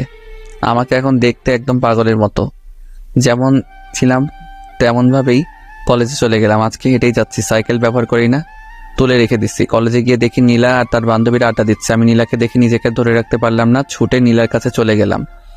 নীলার কাছে যাওয়ার পর নীলার হাত ধরলাম। নীলা আমাকে দেখে রেগে গেছে, তার উপর হাত ধরেছে। নীলা আমাকে সজোরে একটা থাপ্পড় দিয়ে বলে, এই ছোট লোক, তোর সাহস কি করে হয় আমার হাত ধরার? নীলা তুমি আমার। আমি তোর কি শুনি? আমি তোর কেউ না। আমার কথা পুরোটা শেষ করার আগে নীলা কথাটা বলল, আমার ভালো লাগছে না। গত কয়েকদিন ধরে সময় মতো খাই না, ঘুমাই না, শরীর এমনিতেই দুর্বল ছিল, তার উপর রোদে হেঁটে এসেছি, খুব খারাপ লাগছে। আমি চুপ করে দাঁড়িয়েছিলাম। কিরে, কিছু বলছিস না কেন? আমি আর দাঁড়িয়ে থাকতে পারছিলাম না, মাথাটা ঘুরছে, আমি বসে পড়লাম। কিরে, ভিক্ষা করবি নাকি? এমন ভাবে বসে আছিস কেন? কিছু বলছি না, চুপ করে বসে আছি। নীলা রেগে সেখান থেকে চলেই গেল। আমিও নীলার পেছন পেছন চলতে শুরু করলাম। খুব কষ্ট হচ্ছে, তবুও নীলার পেছন নিয়েছি। হঠাৎ আবারও আমার মাথা ঘুরে যায়। এইবার আর নিজেকে সামলাতে পারলাম না, মাথা ঘুরার কারণে এবার আমি পড়ে যাই। কিছু মনে নেই। আর তারপর যখন জ্ঞান আসে তখন দেখি কলেজের কিছু বড় ভাই আমার মাথায় পানি ঢালছিল। নীলা আমাকে দেখেও আমার কাছ থেকে চলে গেছে। এইবার সব থেকে বড় ধাক্কা খেলাম। আমি বড় ভাইয়াদের ধন্যবাদ দিয়ে বাসায় চলে আসলাম। যদিও ভাইয়ারা বলেছিল আমাকে বাসায় পৌঁছে দিবে, কিন্তু আমি তাদের কোনো সাহায্য নিয়েছিলাম না। আমি একাই বাসায় চলে আসি। আম্মু বলল, কি হয়েছে? আমি কোনো উত্তর না দিয়ে নিজের রুমে চলে গেলাম। তারপর ফুল সাউন্ডে গান ছেড়ে আমি প্রচণ্ড জোরে কান্না করতে শুরু করলাম। কান্না করছি তো করেই যাচ্ছি। একসময় নিজেকে বোঝালাম যে আমাকে ইনকাম করতে হবে, নীলাকে দেখিয়ে দিতে হবে। নীলা আমাকে অনেক অপমান করেছে। আর না, আমি গোসল করলাম, তারপর খেতে এলাম। গেল কয়েকদিন সময় মতো কিছু খাওয়া হয় না। এখন থেকে আগে নিজেকে ঠিক রাখবো, তারপর বাকি চিন্তা। আমি আর নীলার কথা ভেবে একদম কষ্ট পাবো না, অনেক হয়েছে। খেয়ে দিয়ে একটু বের হলাম। আমার এক বন্ধুর সাথে দেখা হলো, মানে স্কুল লাইফের। ওর আব্বু বড় এক কোম্পানি আছে। আর হ্যাঁ, আমি এসএসসি পরীক্ষার সময় ওকে অনেক কিছু দেখিয়েছিলাম। যদি আমি না দেখাতাম তবে বেচারা নিশ্চিত ফেল করত। বন্ধুর নাম রাফি। রাফি আমাকে দেখে আমার দিকে এগিয়ে এলো। হ্যাঁ দোস্ত, কি খবর? তোর চেহারা এমন হয়েছে কেন? তারপর রাফিকে সব বললাম। আরে এই ব্যাপার, আমি কালকে আব্বুকে বলে তোর জন্য কাজের ব্যবস্থা করে দিচ্ছি। হ্যাঁ দোস্ত, সেটা করলে অনেক ভালো হয়। তুই কোনো চিন্তা করিস না, ভাবি ভুল করেছে, দেখবি সব ঠিক হয়ে যাবে। হ্যাঁ, কাল তুই কাজে জয়েন করিস। তারপর রাফি আর আমি মিলে একটু ঘুরে বেড়ালাম। পরদিন সকালে আম্মুকে বললাম, আম্মু আমি অফিস যাচ্ছি। মানে অফিস? কিসের অফিস? তোর তো কলেজ আছে। আম্মু আমি আর পড়ালেখা করব না, আগে রোজগার করেই দেখিয়ে দিব আমিও পারি। হঠাৎ এমন কেন বলছিস বাবা? তোর কি টাকার দরকার? টাকার দরকার হলে আমাকে বল, আমি সব ব্যবস্থা করে দিচ্ছি। না আম্মু, আমার টাকার দরকার না, তবে যে জন্য আমি এমন করছি সেটা এতদিন তোমার কাছ থেকে গোপন রেখেছিলাম। কি গোপন রেখেছিলি বাবা? তারপর আমি আম্মুকে নীলার সব কথা বলি। এত কিছু হয়ে গেল আর তুই আজকে আমাদের বললি? আম্মু আমি ভেবেছিলাম সব ঠিক হয়ে যাবে, কিন্তু সেটা তো আর হলো না। তাই আম্মু, আব্বু তো আমাকে বাইকের কথা বলেছিল। অফিস যখন করব একটা বাইক খুব দরকার। আব্বুকে বলে একটা ম্যানেজ করে দাও না। তুই কোনো চিন্তা করিস না বাবা, আজকে এই বাইক পেয়ে যাবি। আম্মুকে সালাম করে অফিসের উদ্দেশ্যে বের হলাম। একটা রিক্সা নিলাম। অফিসে যাওয়ার আগে আমি রাফিকে ফোন দিলাম। রাফি বলল, তুই অফিসে আয়, আমি অফিসেই আছি। আমি অফিস চলে গেলাম, কিন্তু দারোয়ান আমাকে ঢুকতে দিচ্ছে না। তাই আবার রাফিকে ফোন দিলাম। রাফি নিজেই নিচে চলে এলো। রাফি আমাকে নিয়ে তার বাবার কাছে চলে গেল। আব্বু, এই সোহেল আমার বন্ধু, যার কথা তোমাকে বলেছিলাম। আচ্ছা বাবা, তুমি পড়ালেখা বাদ দিয়ে হঠাৎ চাকরি করবে কেন? আমি তাকে আমার সব কথা বললাম। রাফির আব্বু আমার কথা শুনে বলল, বাবা তুমি এক কাজ করো, তুমি চাকরিও করো সাথে পড়ালেখাও করো। না স্যার, আমি চাকরিতেই আমার মনোনিবেশ করতে চাই। আমার কথা শুনে রাফির আব্বু আর কিছু বলল না, আমাকে কাজ দিয়ে দিল। কাজ খুব সহজ। কে কখন অফিসে আসলো সেটা লেখা, আর কে কি কাজ করছে সেগুলো মনিটর করা। বেতন নাকি 25,000 টাকা। যদিও আমি এই কাজে এত বেতন আশা করি নাই। রাফি আমাকে অফিস রেখে চলে গেল। রাফির আব্বু আমাকে আমার বসের সাথে পরিচয় করিয়ে দিল। বস আমাকে দেখে কেন জানি না জড়িয়ে ধরে কান্না করে দিল। আমি আর রাফির আব্বু এমন কাজে অবাক। কি ব্যাপার কামাল সাহেব, এমন ভাবে কান্না করছেন কেন? আসলে আমার ছেলের কথা খুব মনে পড়ে গেছিল। কেন, আপনার ছেলের কি কিছু হয়েছে? আসলে বাবা, ওনার ছেলে কিছুদিন আগে রোড অ্যাক্সিডেন্টে মারা যায়। ও স্যার, আমি সরি, আপনাকে মনে হয় কষ্ট দিয়ে ফেলেছি। না বাবা, কোনো কষ্ট না। তুমি কি নতুন? হ্যাঁ, আজ থেকেও তোমার আন্ডারেই কাজ করবে। একটু বুঝিয়ে সুঝিয়ে দিও, একদম বাচ্চা ছেলে তো। আপনি কোনো চিন্তা করবেন না স্যার, আমি এই ছেলেকে এমনভাবে তৈরি করব, দেখবেন একদিন আপনি এই ছেলেকে নিয়ে গর্ববোধ করবেন আর আমাকে ধন্যবাদ দিবেন। রাফির আব্বু আরো কিছু কথা বলে সেখান থেকে চলে গেল। আচ্ছা বাবা, তোমার বয়স তো একদম কম, তোমার তো পড়ালেখা করার বয়স, তুমি এই বয়সে চাকরি করবে কেন? আমি বসকেও সব বললাম। তুমি চিন্তা করো না, মন দিয়ে কাজ করো, আমি তো আছি। যদি কোথাও না বোঝো তাহলে আমাকে বলো, আমি তোমাকে সব বুঝিয়ে দিব। তারপর বস আমাকে কাজগুলো বুঝিয়ে দিল। আমি আমার কাজে লেগে গেলাম। যদিও প্রথম দিন ছিল, অল্প কিছু ভুল ছাড়া প্রায় সব কাজ ভালোভাবেই করতে পেরেছিলাম। বস ও রাফির আব্বু এমনটা দেখে খুব খুশি হলো। আমি তো বিশ্বাস করতেই পারছি না তুমি এত নিখুঁতভাবে কাজ করবে। স্যার, এই ছেলে আরো অনেক কিছু করবে। তোমার জন্য শুভ কামনা রইল। আমি তাদের দুজনকে ধন্যবাদ দিলাম। সারাদিন কাজ করলাম। কাজের চাপে নীলার কথা মনেই পড়ে নাই। খুব ভালোভাবে দিন কেটে গেল। সন্ধ্যায় বাসায় এসে দেখি আব্বু আমার জন্য নতুন বাইক কিনে রেখে দিয়েছে। ও শান্তি লাগছে। কাল থেকে তাহলে আর রিকশায় করে যেতে হবে না। আমি আব্বু আম্মুর জন্য মিষ্টি নিয়ে এসেছিলাম। তাদের মিষ্টি মুখ করিয়ে আমি রুমে চলে গেলাম। ফ্রেশ হয়ে খেয়ে দিয়ে আবার রুমে চলে গেলাম। নীলার কথা আবার মনে পড়ছে। ফোন হাতে নিয়ে বসে আছি আর ভাবছি নীলাকে কল দিব কি দিব না। একসময় ভাবলাম না থাক, এখন তো অল্প খারাপ লাগছে। নীলাকে ফোন দিলে নীলা অনেক কথা শোনাবে, যেগুলো আরো কষ্টদায়ক হবে। আমি তো ভেবেই নিয়েছি নীলাকে আর ফোন দিব না। যত কষ্ট হোক নীলাকে এবার বলে যেতেই হবে। আমি আর ফোন না দিয়ে ঘুমিয়ে পড়লাম। আম্মুর ডাক শুনে ঘুম ভাঙে। 8টায় অফিস যেতে হবে। আমি সে কথা আম্মুকে আগে থেকে বলে রাখছিলাম। আমি উঠে ফ্রেশ হয়ে নাস্তা করে নতুন বাইক নিয়ে বেরিয়ে পড়লাম। এক বন্ধু বাইক দিয়ে চালানো শিখেছিলাম, তাই কোনো প্রবলেম হবে না আশা করা যায়। আমি বাইক নিয়ে বের হয়েছি। কিছু দূর যেতেই দেখি তিশা দাঁড়িয়ে আছে। আমাকে দেখে তিশা ডাক দিয়ে বলে, এই সুহেল, একটু শোনো না। হ্যাঁ বলো। তুমি তো কলেজে যাচ্ছ তাই না? আমাকে সাথে নিয়ে যাবে? আসলে আমার গাড়ি কিছুদিন ধরে প্রবলেম দিচ্ছে। আমি তো অফিস যাচ্ছি। আচ্ছা উঠো, কলেজের সামনে দিয়েই তো যাব। তিশা উঠে বসে। আমি বাইক চালানো শুরু করি। আচ্ছা, তুমি পড়ালেখা বাদ দিলে কেন? এমনি একটা ভালো কাজ পেলাম তাই ছেড়ে দিলাম। তুমি তো আর কলেজে যাবে না তাই না? হ্যাঁ। আচ্ছা নীলা, তোমার এত ভালো বন্ধু ছিল, কিন্তু হঠাৎ কি এমন হলো তোমাকে নীলা সহ্য করতে পারে না? তুমি এত কথা বলো না তো, আমার সমস্যা হচ্ছে। কেন বলো না, এত ভালো ফ্রেন্ডশিপ নষ্ট হলো কিভাবে? এই, তুমি থামবে নাকি এখানে নামিয়ে দিব? তিশা আমার কথা শুনে চুপ হয়ে গেছে, আর কোনো কথা বলল না। কলেজের সামনে এসে নামো। তিশা যখন নামছিল তখন নীলা সেটা দেখেছিল, কিন্তু নীলার ভাব দেখে মনে হচ্ছিল ব্যাপারটা স্বাভাবিকভাবেই নিয়েছে। দেখেও না দেখার ভান করে চলে গেছে। আমিও তিশাকে নামিয়ে দিয়ে অফিসে চলে গেলাম। নিজের কাজে মন দিলাম। আগের থেকে অনেকটাই গুছিয়ে নিয়েছি নিজেকে। এখন আর নীলার কথা ভেবে কষ্ট পাই না।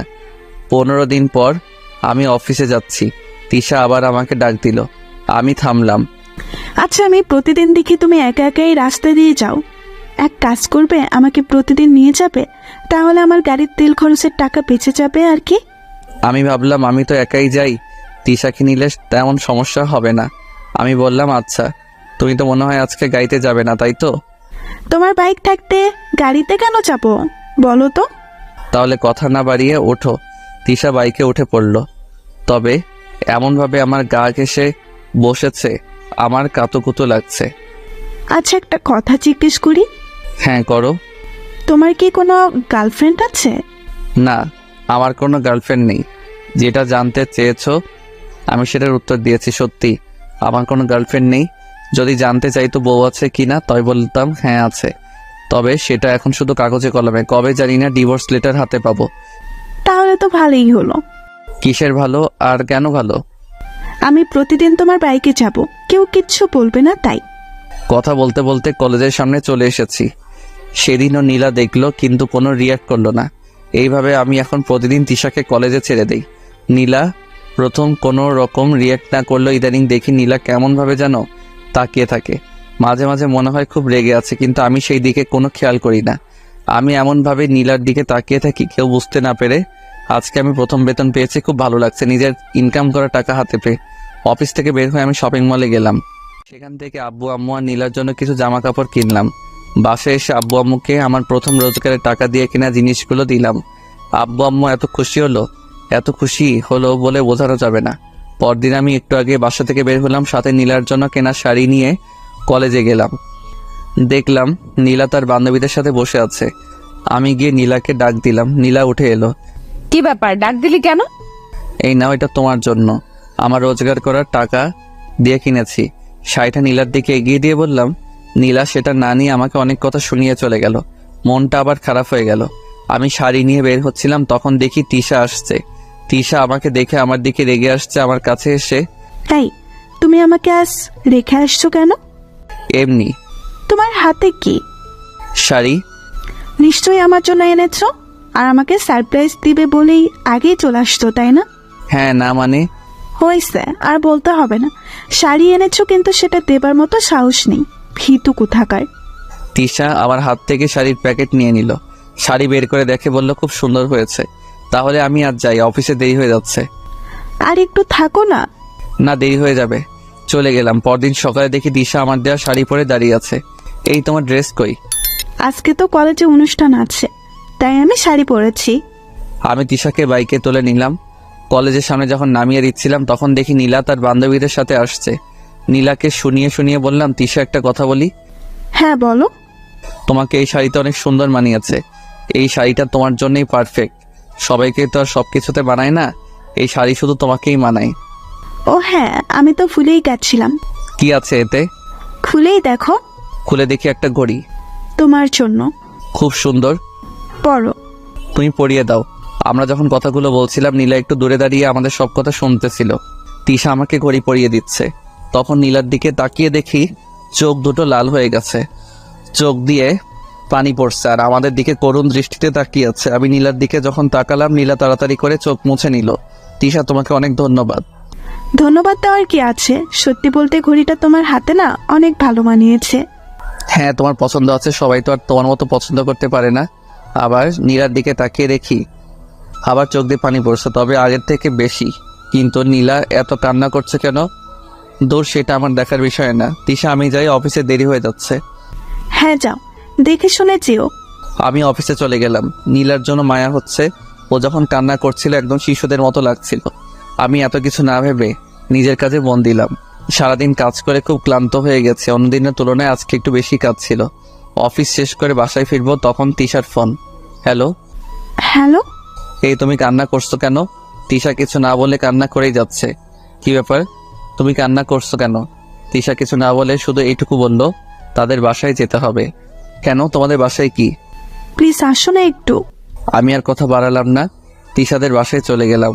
বাসার কলিং বেল চাপার সাথে সাথে দরজা খুলে দিল। তুমি কে বাবা? জি, আমি সোহেল। তিশা আমাকে আসতে বলেছে। ও, তুমি সেই। আসো বাবা, ভেতরে এসো। দেখো না মেয়েটা সেই কখন থেকে কেঁদে যাচ্ছে। আমি তিশার কাছে গিয়ে বললাম, এই তুমি অমনভাবে কাঁদছো কেন? নীলা বলছে সে নাকি তোমার গার্লফ্রেন্ড। তিশান এমন কথা শুনে আমি তো অবাক। আমি বললাম, কখন বলছে এই কথা? সকালে যখন তুমি চলে গেলে তখন। আমি কি বলবো, আমার কিছু বলার নেই, শুধু রাগ হচ্ছে নীলার উপর। এইভাবে আমাকে কালার করলো কেন? আচ্ছা, নীলা যদি আমার গার্লফ্রেন্ড হয়েও থাকে, এতে তোমার কান্না করার কি আছে? কি নেই সেটা বলো, আমি তোমাকে অন্য কারোর সাথে ভাগ করে নিতে পারবো না। মানে এখানে ভাগাভাগির কি আসলো, কোথা থেকে? সেটা তুমি বুঝবে না। তুমি তো মনে হয় অফিস থেকে আমাদের বাসায় আসছো, তাই না? হ্যাঁ, বাসায় যাওয়ার সুযোগ দিলে তো আমি বাসায় যাব। আচ্ছা যাও, তুমি ফ্রেশ হয়ে আসো, আমি আম্মুকে বলে খাবার দিচ্ছি। না, আমি বাসায় গিয়ে খাবো। তুমি আমাদের বাসায় না খেলে কিন্তু আমি কান্না করব, আর আমিও কিচ্ছু খাবো না। কি পাগলি মেয়ের বাবা। তিশার পাগলামির কারণে আমি তিশাদের বাসায় সেদিন খেয়ে বাসায় ফিরলাম। বাসায় এসে আব্বু আম্মুর সাথে কিছু কথা বলে রুমে চলে গেলাম। ঘুমানোর জন্য প্রস্তুতি নিচ্ছি, ঠিক তখন অচেনা একটা নাম্বার থেকে কল আসে। আমি কল রিসিভ করলাম। সালাম দিয়ে বললাম, কে? ওপাশ থেকে একটা মেইলি কণ্ঠ বলে, আমি কি সেটা না জানলেও চলবে। তা আজকাল দেখছি বাসায় বউ রেখে অন্য মেয়েদের সাথে ঘোরাঘুরি হচ্ছে। সরি, আপনি মনে হয় কোথাও ভুল করছেন। ভুল কেন করতে যাব? আমি তো ঠিকটাই বললাম। আপনি পুরোপুরি ভুল বলছেন। আমার বাসায় কোনো বউ নেই। আপনি মনে হয় ভুল নাম্বারে কল দিয়েছেন। আচ্ছা, আমি একটু চেক করে নিচ্ছি। কিছুক্ষণ পর মেয়েটি, সরি ভাইয়া, খুব দুঃখিত, আসলে আপনার নাম্বার আর আমার ফ্রেন্ডের নাম্বার প্রায় সেম, শুধু যেখানে 5 হবে সেখানে 4 দিয়ে ফেলেছি। আমি খুব সরি। সেটা বুঝলাম, তা আপনার ফ্রেন্ড কি করেছে জানতে পারি? আসলে আমার ফ্রেন্ড বিয়ে করেছে, 1 বছর হতে চলেছে। আজ দেখি অন্য একটা মেয়ের সাথে ঘুরছে। আচ্ছা, একটা কথা বলি, হ্যাঁ, অন্য মেয়ের সাথে ঘুরলেই কি প্রেম হয় নাকি? হতে পারে তারা পুরনো ফ্রেন্ড, অনেকদিন পর দেখা হয়েছে তাই। হ্যাঁ, আমি যতদূর জানি মেয়েটি আমার ফ্রেন্ডের অনেক আগেকার বন্ধু। আচ্ছা, আমি আর একটা কথা বলি, আপনার ফ্রেন্ড যদি আপনাকে নিয়ে ঘুরে বেড়ায় তাহলে কি আপনার সাথে তার প্রেম হবে? মেয়েটি মনে হয় আমার কথায় কিছুটা লজ্জা পেল, বলল, হ্যাঁ সত্যি বলেছেন, আমারই এমন ভাবে ভাবা উচিত হয় নাই। হ্যাঁ, কোনো কিছু ভালো করে না জেনে আগে মন্তব্য করবেন না। আমিও কল কেটে দিলাম। খুব ঘুম পাচ্ছে। পরদিন আম্মুর ডাকে ঘুম ভাঙে। শোন, তুই অফিস থেকে ছুটি নিয়ে নে। কেন আম্মু? হঠাৎ ছুটি নিব কেন? অনেক দিন হলো আমরা সবাই কোথাও ঘুরতে যাই না। কিন্তু আব্বু। কোনো কিন্তু নয়। আমি আর কি করব, ছুটি নিয়ে নিলাম। 7 দিনের ছুটি। শুধু বসকে বলেছিলাম আব্বু আম্মুর সাথে একটু বেড়াতে যেতে হবে। বস আর কিছু বলল না। আমি আম্মুকে বললাম, হঠাৎ খালার বাসায় কেন যাচ্ছি? আরে আমরা কিছুদিনের জন্য বেড়াতে যাব তাই। ও আচ্ছা, তাহলে তো ট্রেনে যেতে হবে। তাই টিকিট কেটে ট্রেনে উঠে পড়লাম। আব্বু আম্মুর সাথে আমার সিট পড়ল না। ভাগ্য খারাপ, অন্য জায়গাতে বসতে হয়েছে। আমি আমার সিটে বসে আছি। কিছুক্ষণ পর একটা অবাক করা ব্যাপার, আরে এ তো নীলা। নীলা আমার মুখোমুখি সিটে বসেছে। নীলাও মনে হচ্ছে আমাকে দেখে অবাক হয়েছে, যেভাবে তাকিয়ে আছে। আমি নীলার দিক থেকে নজর সরিয়ে নিলাম। কেউ কাউকে কিছু বললাম না। আগের দিনের ঘটনার জন্য নীলার উপর রাগ হলেও নীলাকে দেখার পর কেন জানি না সব রাগ উধাও হয়ে গেছে। অনেকক্ষণ হলো চুপচাপ বসে আছি। মাথায় একটা দুষ্ট বুদ্ধি এলো। আমি ফোন বের করে দিলাম তিশাকে কল। তিশার সাথে কথা বলতে লাগলাম। হ্যাঁ তিশা, আমিও তোমাকে মিস করব। নীলা তো রেগে আগুন হয়ে গেছে। আরে না না, অন্য কোনো মেয়ে নেই, আর একটা আছে, কিন্তু তার দিকে তাকানোর থেকে না তাকানো অনেক ভালো। হ্যাঁ আচ্ছা, আমি আমার খেয়াল রাখবো, তুমি তোমার খেয়াল রেখো। নীলা আগের থেকে বেশি রেগে গেছে আর চোখ দুটি লাল হয়ে গেছে। আরে তুমি আগে বললে তোমাকে সাথে নিয়ে আসতাম। সত্যি বলতে একা একা বের হচ্ছি। নীলা এবার কেঁদেই দিছে। হ্যাঁ, এইবার তো একসাথে যাওয়া হলো না। আমি ঢাকাতে ফিরে তোমাকে নিয়ে অনেক জায়গায় ঘুরবো, অনেক জায়গায়। নীলা এবার আর বসে না থেকে দাঁড়িয়ে আমার হাত থেকে ফোন কেড়ে নিয়ে নিজের ব্যাগে ঢুকিয়ে রাখলো। এটা কি হলো? আপনি আমার ফোন নিলেন কেন? আমার ইচ্ছে হয়েছে তাই নিলাম। দেখুন, আমি ফোন ছাড়া চলতে পারি না। আমার ফোন আমাকে ফেরত দিন। নীলা তারপর যা করলো সেটা হলো ফোনের সিম খুলে আমাকে ফোন দিয়ে দিল। এটা কি হলো?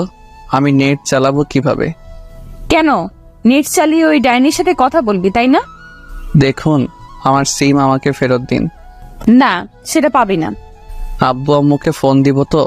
এই নে, আমারটা দিয়ে দে। দৌড়, ভালো লাগে না। আমার জিনিস আমাকে ফেরত দিচ্ছে না। মনে হচ্ছে সিমটা নীলার বাবার কেনা।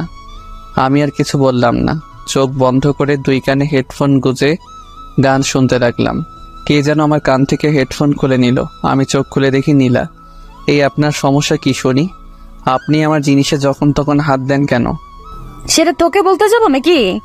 দেখুন, এখানে অনেক লোকজন আছে বলে এখন আপনাকে কিছু বলছি না, না হলে চড়িয়ে গাল লাল করে দিতাম। অভদ্রমে একজন অপরিচিত মানুষের সাথে এত কিসের রাগ? নীলা হয়তো আমার কাছ থেকে এমনটা আশা করেনি, কিন্তু যেই মেয়ে আমাকে আগে অনেক অপমান করেছে সেই মেয়ে আমার জিনিসগুলোতে একের পর এক হাত দিয়েই যাচ্ছে। নীলা আমার কথা শুনে আর কিছু না বলে নিজের সিটে বসে পড়ে। কিছুক্ষণ পর লক্ষ্য করি নীলা কাঁদছে। কিছুক্ষণ পর পর চোখ মুছেই যাচ্ছে, চোখ লাল করে ফেলেছে কেঁদে। কাঁদুক, তাতে আমার কি? আমি তো নীলার কিছু হই না। চট্টগ্রাম পৌঁছে গেছি, ট্রেন থেকে নামবো।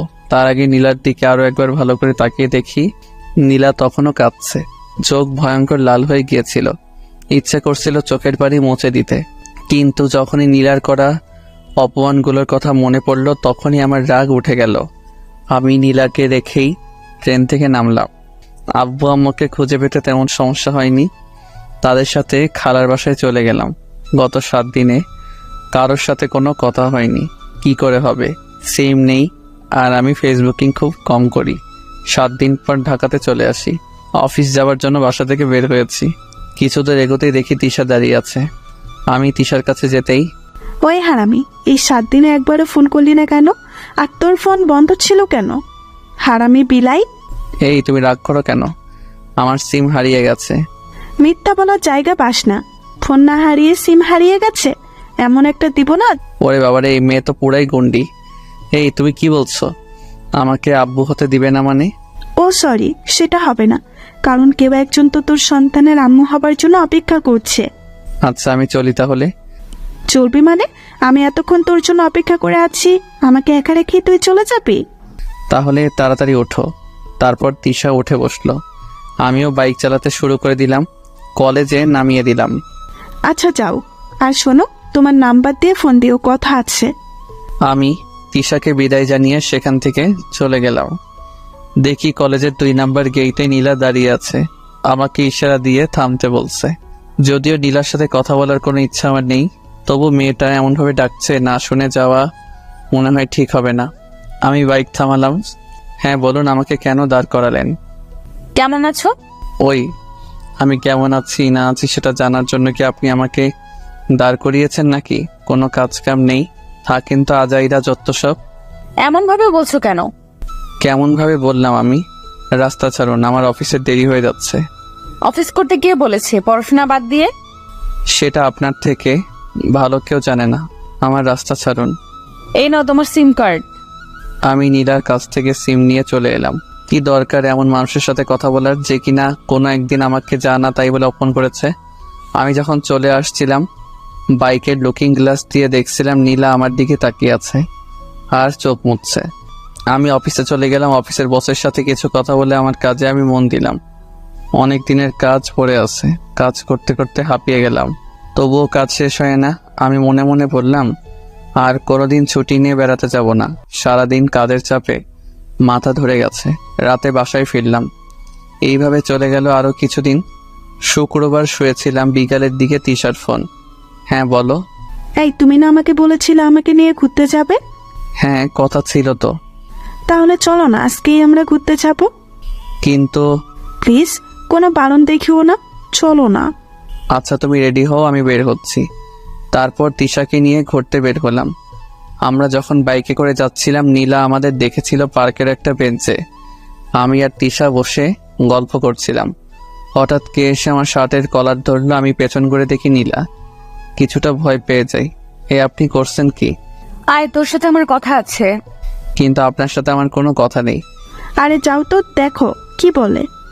নীলা আমাকে তখন এক প্রকার জোর করে অন্য এক জায়গাতে নিয়ে গেল। ওই, তোর লজ্জা করে না বিয়ের পর অন্য কোনো মেয়ের সাথে ঘুরে বেড়াতে? না, আমার লজ্জা করে না। আর আমার বিয়ে কবে হলো? আমার বউকে, আমার বাসায় তো কোনো বউ নেই। এত কিছু বলার কি আছে? তুই সত্যি একটা চরিত্রহীন ছেলে, তোর চরিত্র ঠিক নেই। 2টা চর আমি নীলার গালে বসিয়ে দিলাম আর বলতে লাগলাম, ওই তুই আমার চরিত্র খারাপের কি দেখেছিস? আর শোন, তুই আমার পেছনে কেন এইভাবে লেগে আছিস? আমি তো তোকে মুক্তি দিয়ে দিয়েছি। তুই থাক না, তোর মতন আমাকে জ্বালাতে কেন আসছিস? কারণ তুই আমার স্বামী। আমি তোর সাথে অন্য কোনো মেয়েকে সহ্য করতে পারি না। দেখ, আমাদের স্বামী স্ত্রীর সম্পর্ক তো অনেক আগেই শেষ হয়ে গেছে। শুধু কাগজে কলমে আছে। আমাকে পেপার পাঠিয়ে দিস, আমি সাইন করে দিব। আর প্লিজ তুই আমাকে এইভাবে জ্বালানো বন্ধ কর। আমি সত্যিই কি তোকে অনেক বিরক্ত করি? হ্যাঁ অনেক। আরো করব, তাতে তোর কোনো সমস্যা? আমি যত ইচ্ছা তোকে বিরক্ত করব। দরকার হলে এখন সবার সামনে জড়িয়ে ধরে তোকে চুমু খাবো। আমি তো নীলার এমন কথা শুনে ঘাবড়ে গেছি। এত লোকের সামনে যদি সত্যি আমাকে চুমু খায় তাহলে তো আমার মান সম্মান সব শেষ। তার থেকে ভালো এখান থেকে ভালোই কেটে পড়ে। এইগুলো ভাবছিলাম তখন নীলা বলল, কি ব্যাপার, চুপ করে আছো কেন? আমার না খুব চাপ পেয়েছে, আগে আমি চাপ মুক্ত হয়ে আসি, তারপর বাকি কথা বলবো, কেমন? আচ্ছা যাও, একটু তাড়াতাড়ি এসো কিন্তু। হ্যাঁ আমি যাবো আর আসবো, আপনি একটু অপেক্ষা করেন। তারপর আমি সেখান থেকে চলে এলাম। আমি তিশাকে ফোন করে বলেছিলাম আমার কিছু কাজ আছে তাই বাসায় যেতে হবে। তারপর আমি সেখান থেকে সোজা বাসায় চলে আসি। এসে মাত্র রুমে এলাম আর তখনই নীলার ফোন। অসহ্য লাগে, তাও কেন বারবার আমাকে ফোন দিবে? এই আপনার কি কোনো কাজ কাম নেই যখন তখন আমাকে এভাবে ফোন দিবেন না? সেটা পরে ভেবে দেখা যাবে, তার আগে তুই বল আমাকে রেখে পালিয়ে গেলি কেন? আমার ইচ্ছা হয়েছে তাই এসেছি, আপনার সাথে আমার তো কোনো কথা নেই। তাহলে আমি শুধু আপনার সাথে কিসের কথা বলতাম জানতে পারি? তোর কিছু বলার থাকতে নাই পারে, কিন্তু আমার তোকে বলার মতো অনেক কথা আছে। আপনার কোনো কথা শোনার আমার ইচ্ছা নাই, রাখি। দয়া করে এখন আর আমাকে ডিস্টার্ব করবেন না, আমি ঘুমাবো। ওই তুমি আমার সাথে এমন কেন করছো? আর কোনো কথা না বলে ফোন কেটে দিলাম। একদিন আমিও অনেক কথা বলতে চেয়েছিলাম, কিন্তু নীলা কখনো আমার কথা শুনতো না, আমাকে অনেকভাবে অপমান করত। আমি সব চুপচাপ সহ্য করে নিয়েছিলাম, এই আশায় যে নীলা একদিন তার ভুল বুঝতে পারবে। কিন্তু সেটার হলো কই? নীলা তো দিনের পর দিন আমাকে অনেক অপমান করত। না, এইসব ভাবলে আমারই অনেক কষ্ট লাগে। এইসব ভাবছিলাম, আবার নীলার ফোন। উফ, এই মেয়েটা পেয়েছেটা কি? আমি ফোন বন্ধ করে রেখে দিলাম আর বললাম দে এবার কল দেখি কত কল দিতে পারি। ফোন বন্ধ করে দিলাম। এক ঘুমে রাত পার হয়ে গেল। আমি উঠে ফ্রেশ হয়ে নাস্তাকে অফিসে যাওয়ার জন্য বের হয়েছি।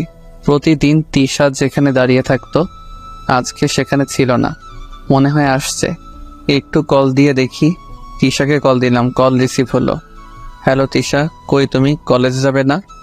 ওপাশ থেকে। তুমি তো সোহেল তাই না? হ্যাঁ, কিন্তু আপনি কে? আমি তিশার আম্মু বলছি। ও আন্টি, আপনি কেমন আছেন? ভালো নেই বাবা। কেন আন্টি, এমন কেন বলছেন? আসলে বাবা, গতকাল রাত থেকে তিশার মাথা প্রচুর ব্যথা করছিল। তিশা তখন একটা ঘুমের ওষুধ খেয়ে ঘুমায়, কিন্তু সকালে আমরা দেখি তিশার কোনো জ্ঞান নেই। তাই আমি আর তোমার আঙ্কেল তিশাকে হাসপাতালে নিয়ে এসেছি। আচ্ছা আন্টি, চিন্তা করবেন না, আমি বিকালে যাব একবার হাসপাতালে। এই বলে ফোন কেটে দিলাম। অফিস গেলাম কিন্তু কাজে মন বসছে না। বসকে বললাম, বস বলল দুপুর পর্যন্ত কাজ করে তারপর বাসায় যেতে। বসকে ধন্যবাদ জানিয়ে আমি কাজে মন দিলাম। দুপুরে অফিস থেকে ছুটি নিয়ে চলে গেলাম হাসপাতালে। আন্টি বলল তিশাকে নাকি অনেকগুলো টেস্ট করাতে হবে।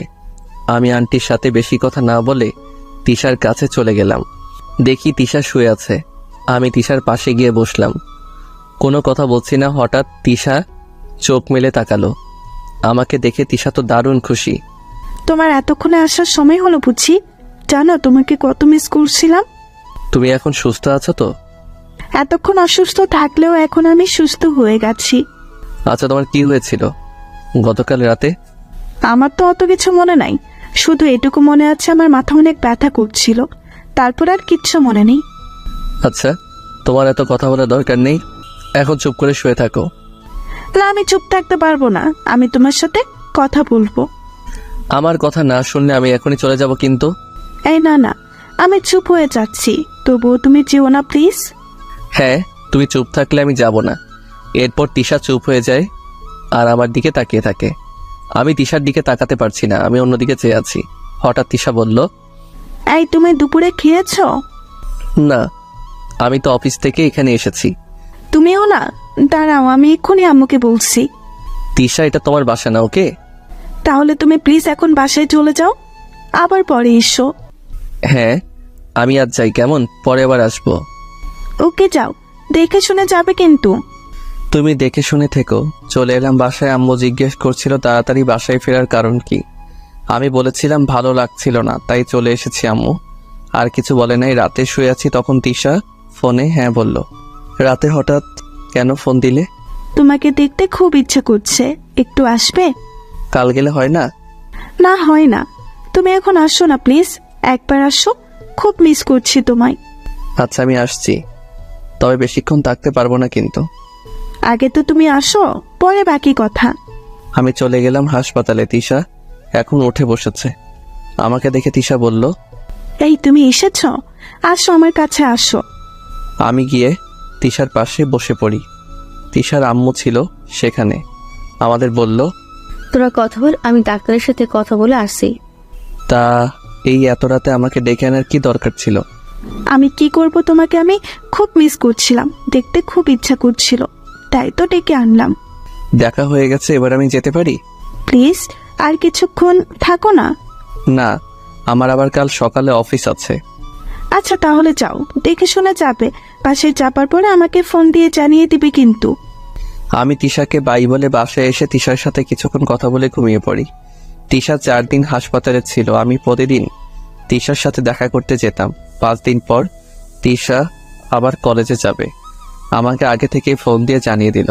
আমি যথাসময়ে তিশাকে পিক আপ করলাম। কলেজের সামনে তিশাকে নামিয়ে কিছু কথা বলছিলাম, তখন দেখি নীলা আমাকে দেখে রাগী লোক নিয়ে তাকিয়ে আছে। নীলাকে আরও একটু রাগানোর জন্য তিশার সাথে আরও হেসে হেসে কথা বললাম। তাদের কাজ হলো নীলা আরও রেগে গেছে। তারপর আমি তিশাকে বাই বলে অফিসে চলে গেলাম।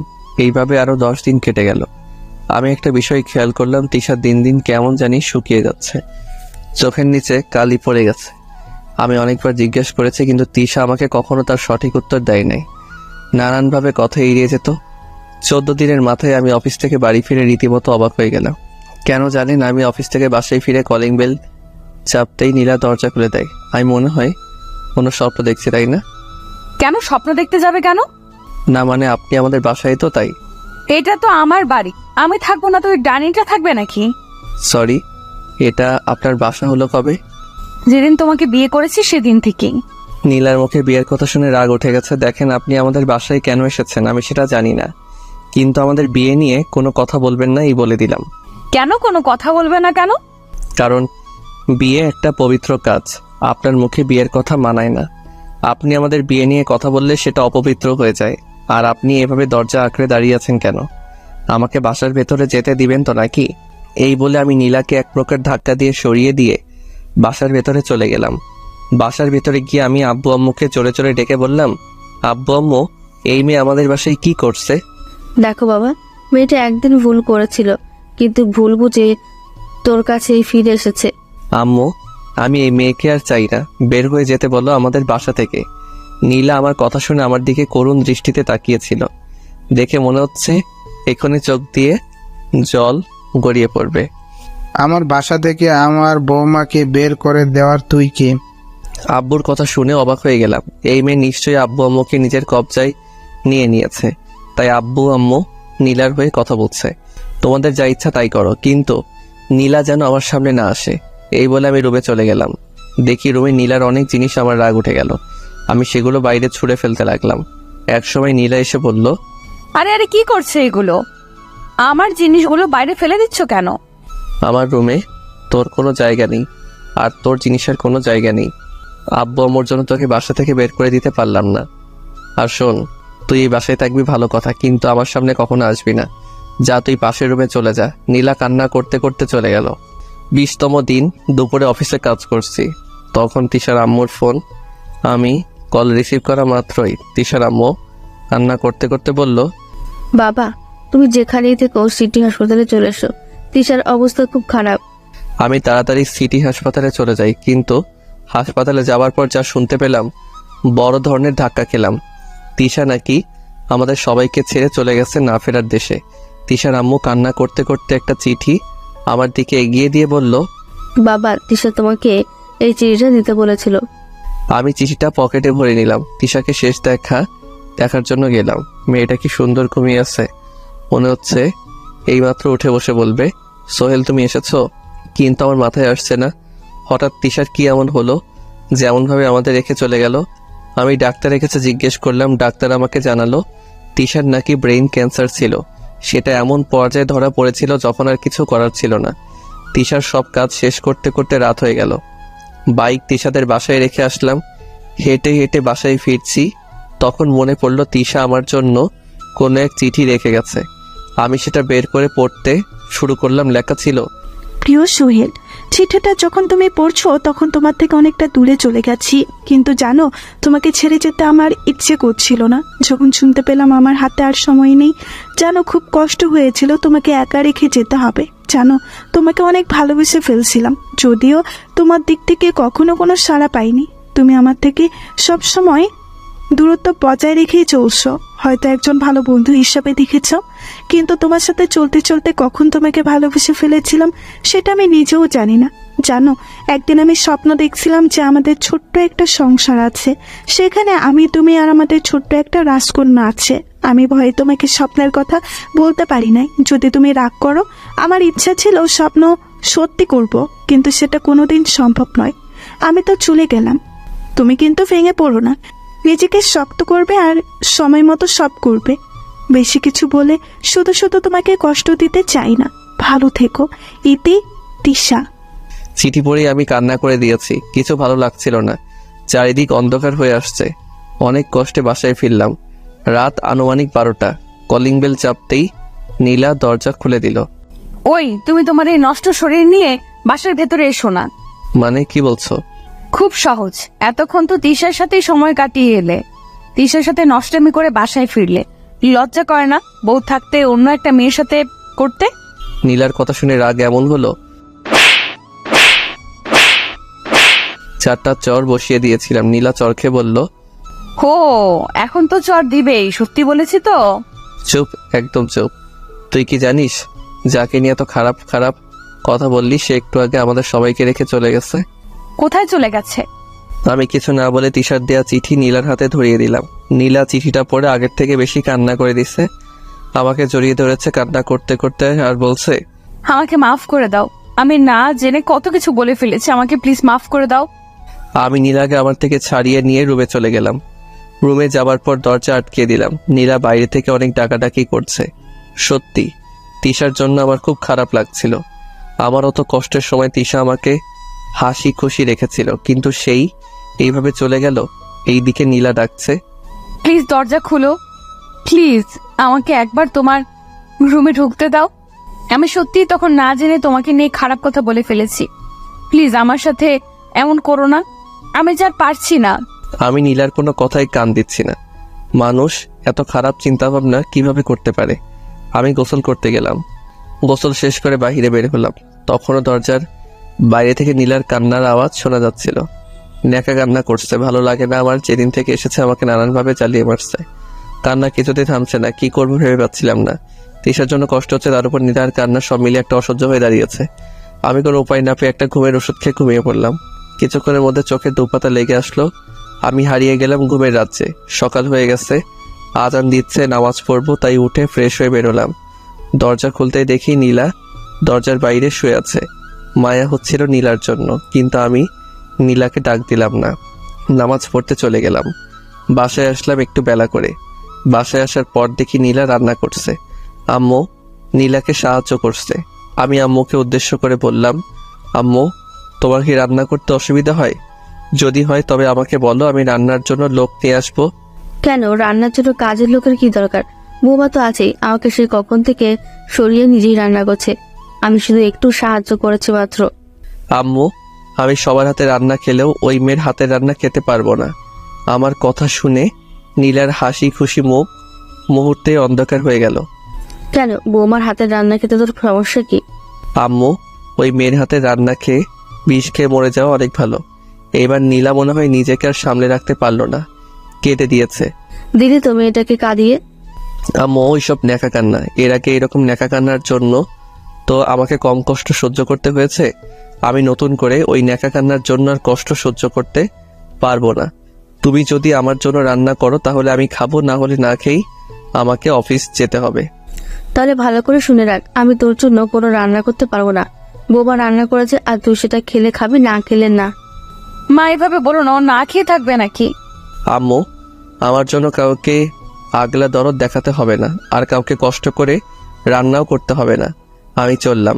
এই বলে রুমে এসে ব্যাগ নিয়ে অফিসে যাওয়ার জন্য বের হব, তখন পেছন থেকে আম্মু, এই বাবা, তুই কি সত্যি সত্যি কিছু না খেয়ে অফিস যাবি নাকি?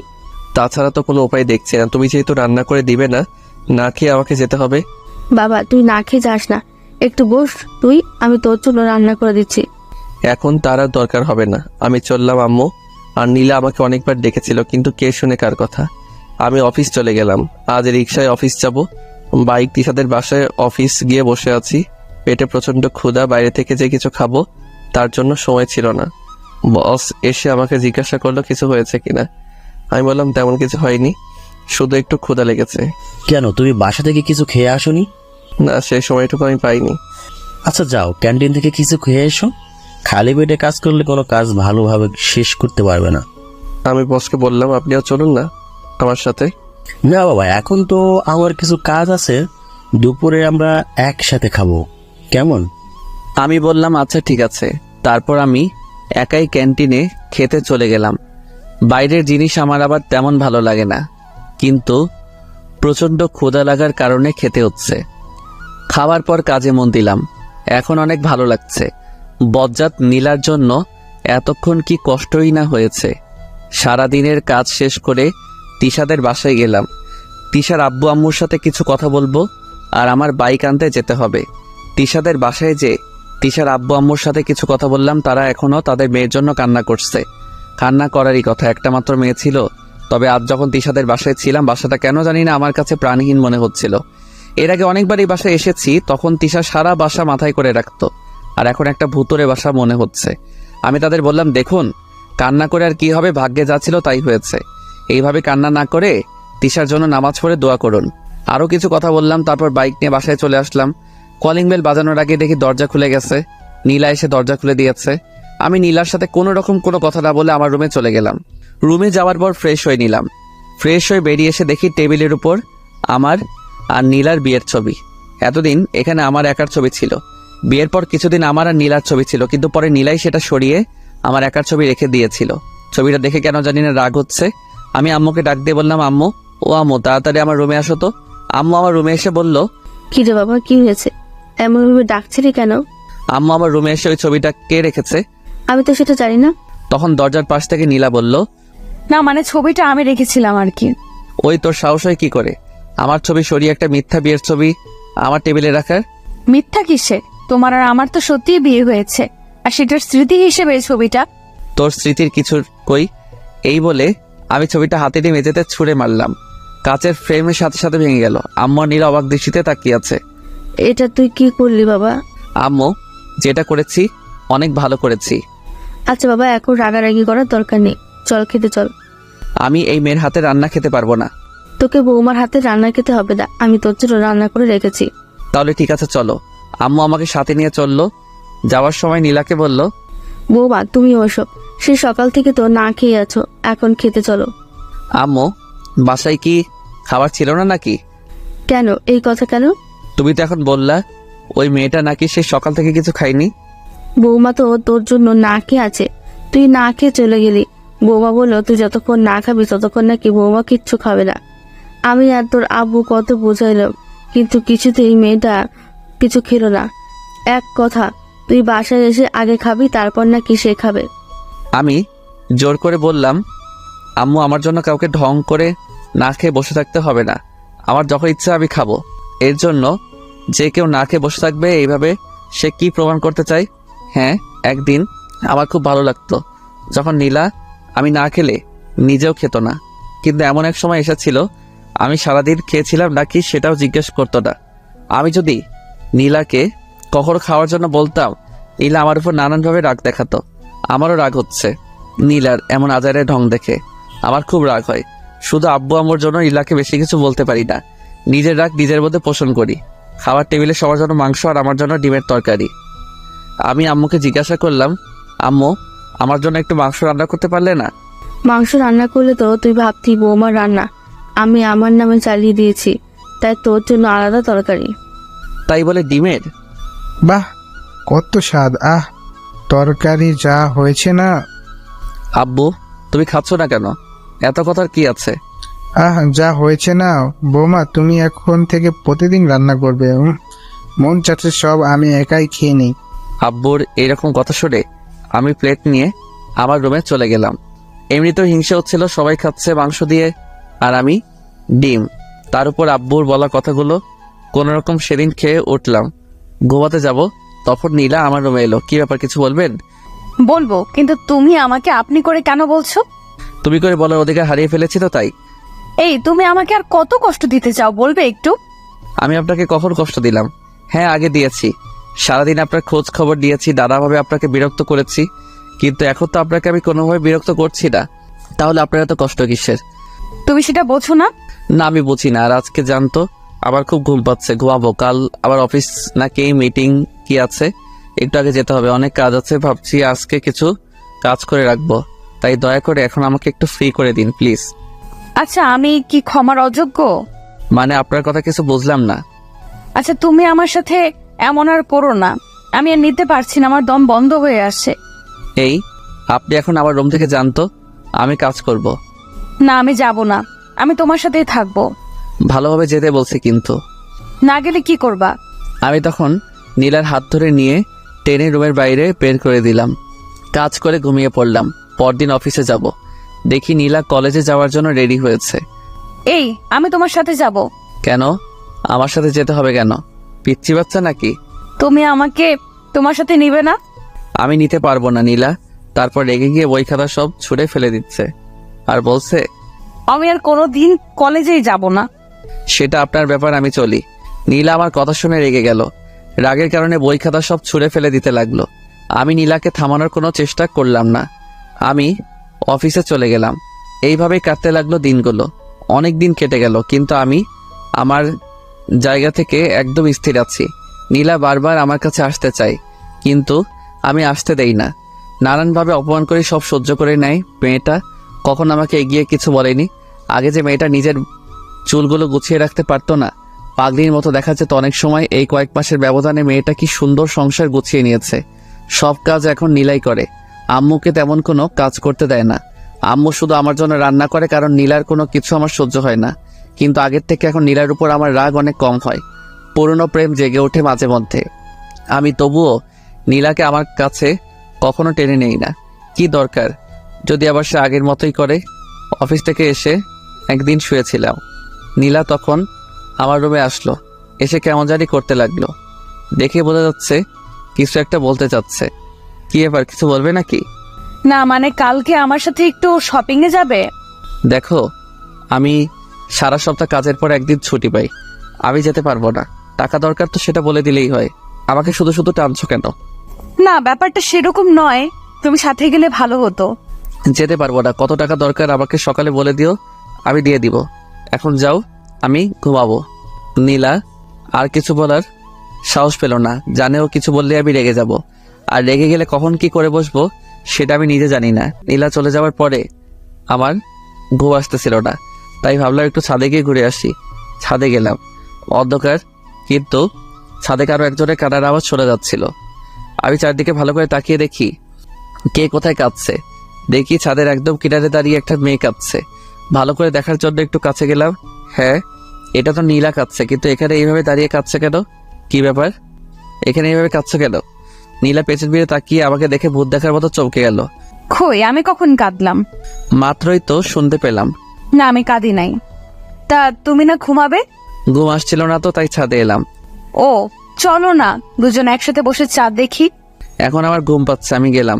নীলার সাথে বসে চাঁদ দেখার চেয়ে বিটিভিতে সংবাদ দেখা অনেক ভালো। তবু দেশের কোথায় বাতাবি লেবু ভালো চাষ হচ্ছে সেটা জানা যাবে। আমি রুমে এসে ঘুমিয়ে পড়লাম। আজান শুনে ঘুম ভাঙলো, নামাজ পড়তে চলে গেলাম। একটু হাঁটাহাঁটি করলাম, তারপর বাইরে থেকে খেয়ে আসলাম, কারণ আজকে বাসায় মাংস রান্না হবে। আর আমার জন্য হবে ডিমের তরকারি। ভালো লাগে না, যেদিন বাসায় মাংস রান্না করে সেদিনই আমাকে ডিমের তরকারি খেতে হয়। রান্না পারি না বলে নির্যাতন করে। বাসায় এসে টিভি দেখছিলাম, আম্মু আমাকে খেতে ডাকছিল। আমি বলেছিলাম পরে খেয়ে দিব। কিছুক্ষণ পর নীলা আমার কাছে এসে বলল, এই গতকাল রাতের ব্যাপারটা মনে আছে? কোন ব্যাপারে কথা বলছো? আজ তো আমাদের শপিং এ যাবার কথা। আমাদের নয়, তোমার যাওয়ার দরকার। তুমি যাও। কেমন? আমাকে একদম টানবে না। তোমার সাথে বাইরে যেতে আমার ইচ্ছা করে না। এই নাও, এখানে 8,000 টাকা আছে, যা কেনার কিনে নিয়ে এসো। কেমন? নীলা টাকাগুলো নিল না, রাগ দেখিয়ে রুমে চলে গেল। আমি টিভি দেখা বন্ধ করে আমার রুমে চলে গেলাম ঘুমাবো। তখন আবার নীলা এসে, এই ঘুমিয়ে পড়েছো? না, কি বলবে বলো? টাকাগুলো দাও। আলমারিতে রাখা আছে, নিয়ে যাও। নীলা টাকাগুলো নিয়ে চলে গেল। আমি না ঘুমিয়ে গোসল করে জুমার নামাজ পড়তে চলে গেলাম।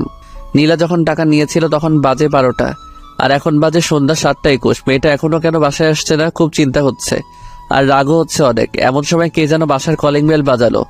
আম্মুকে দরজা খুলে দিল। নীলা বাসায় ফিরেছে, তাহলে দেখেও শান্তি লাগছিল। কি রে মা, এতক্ষণ কোথায় ছিলি?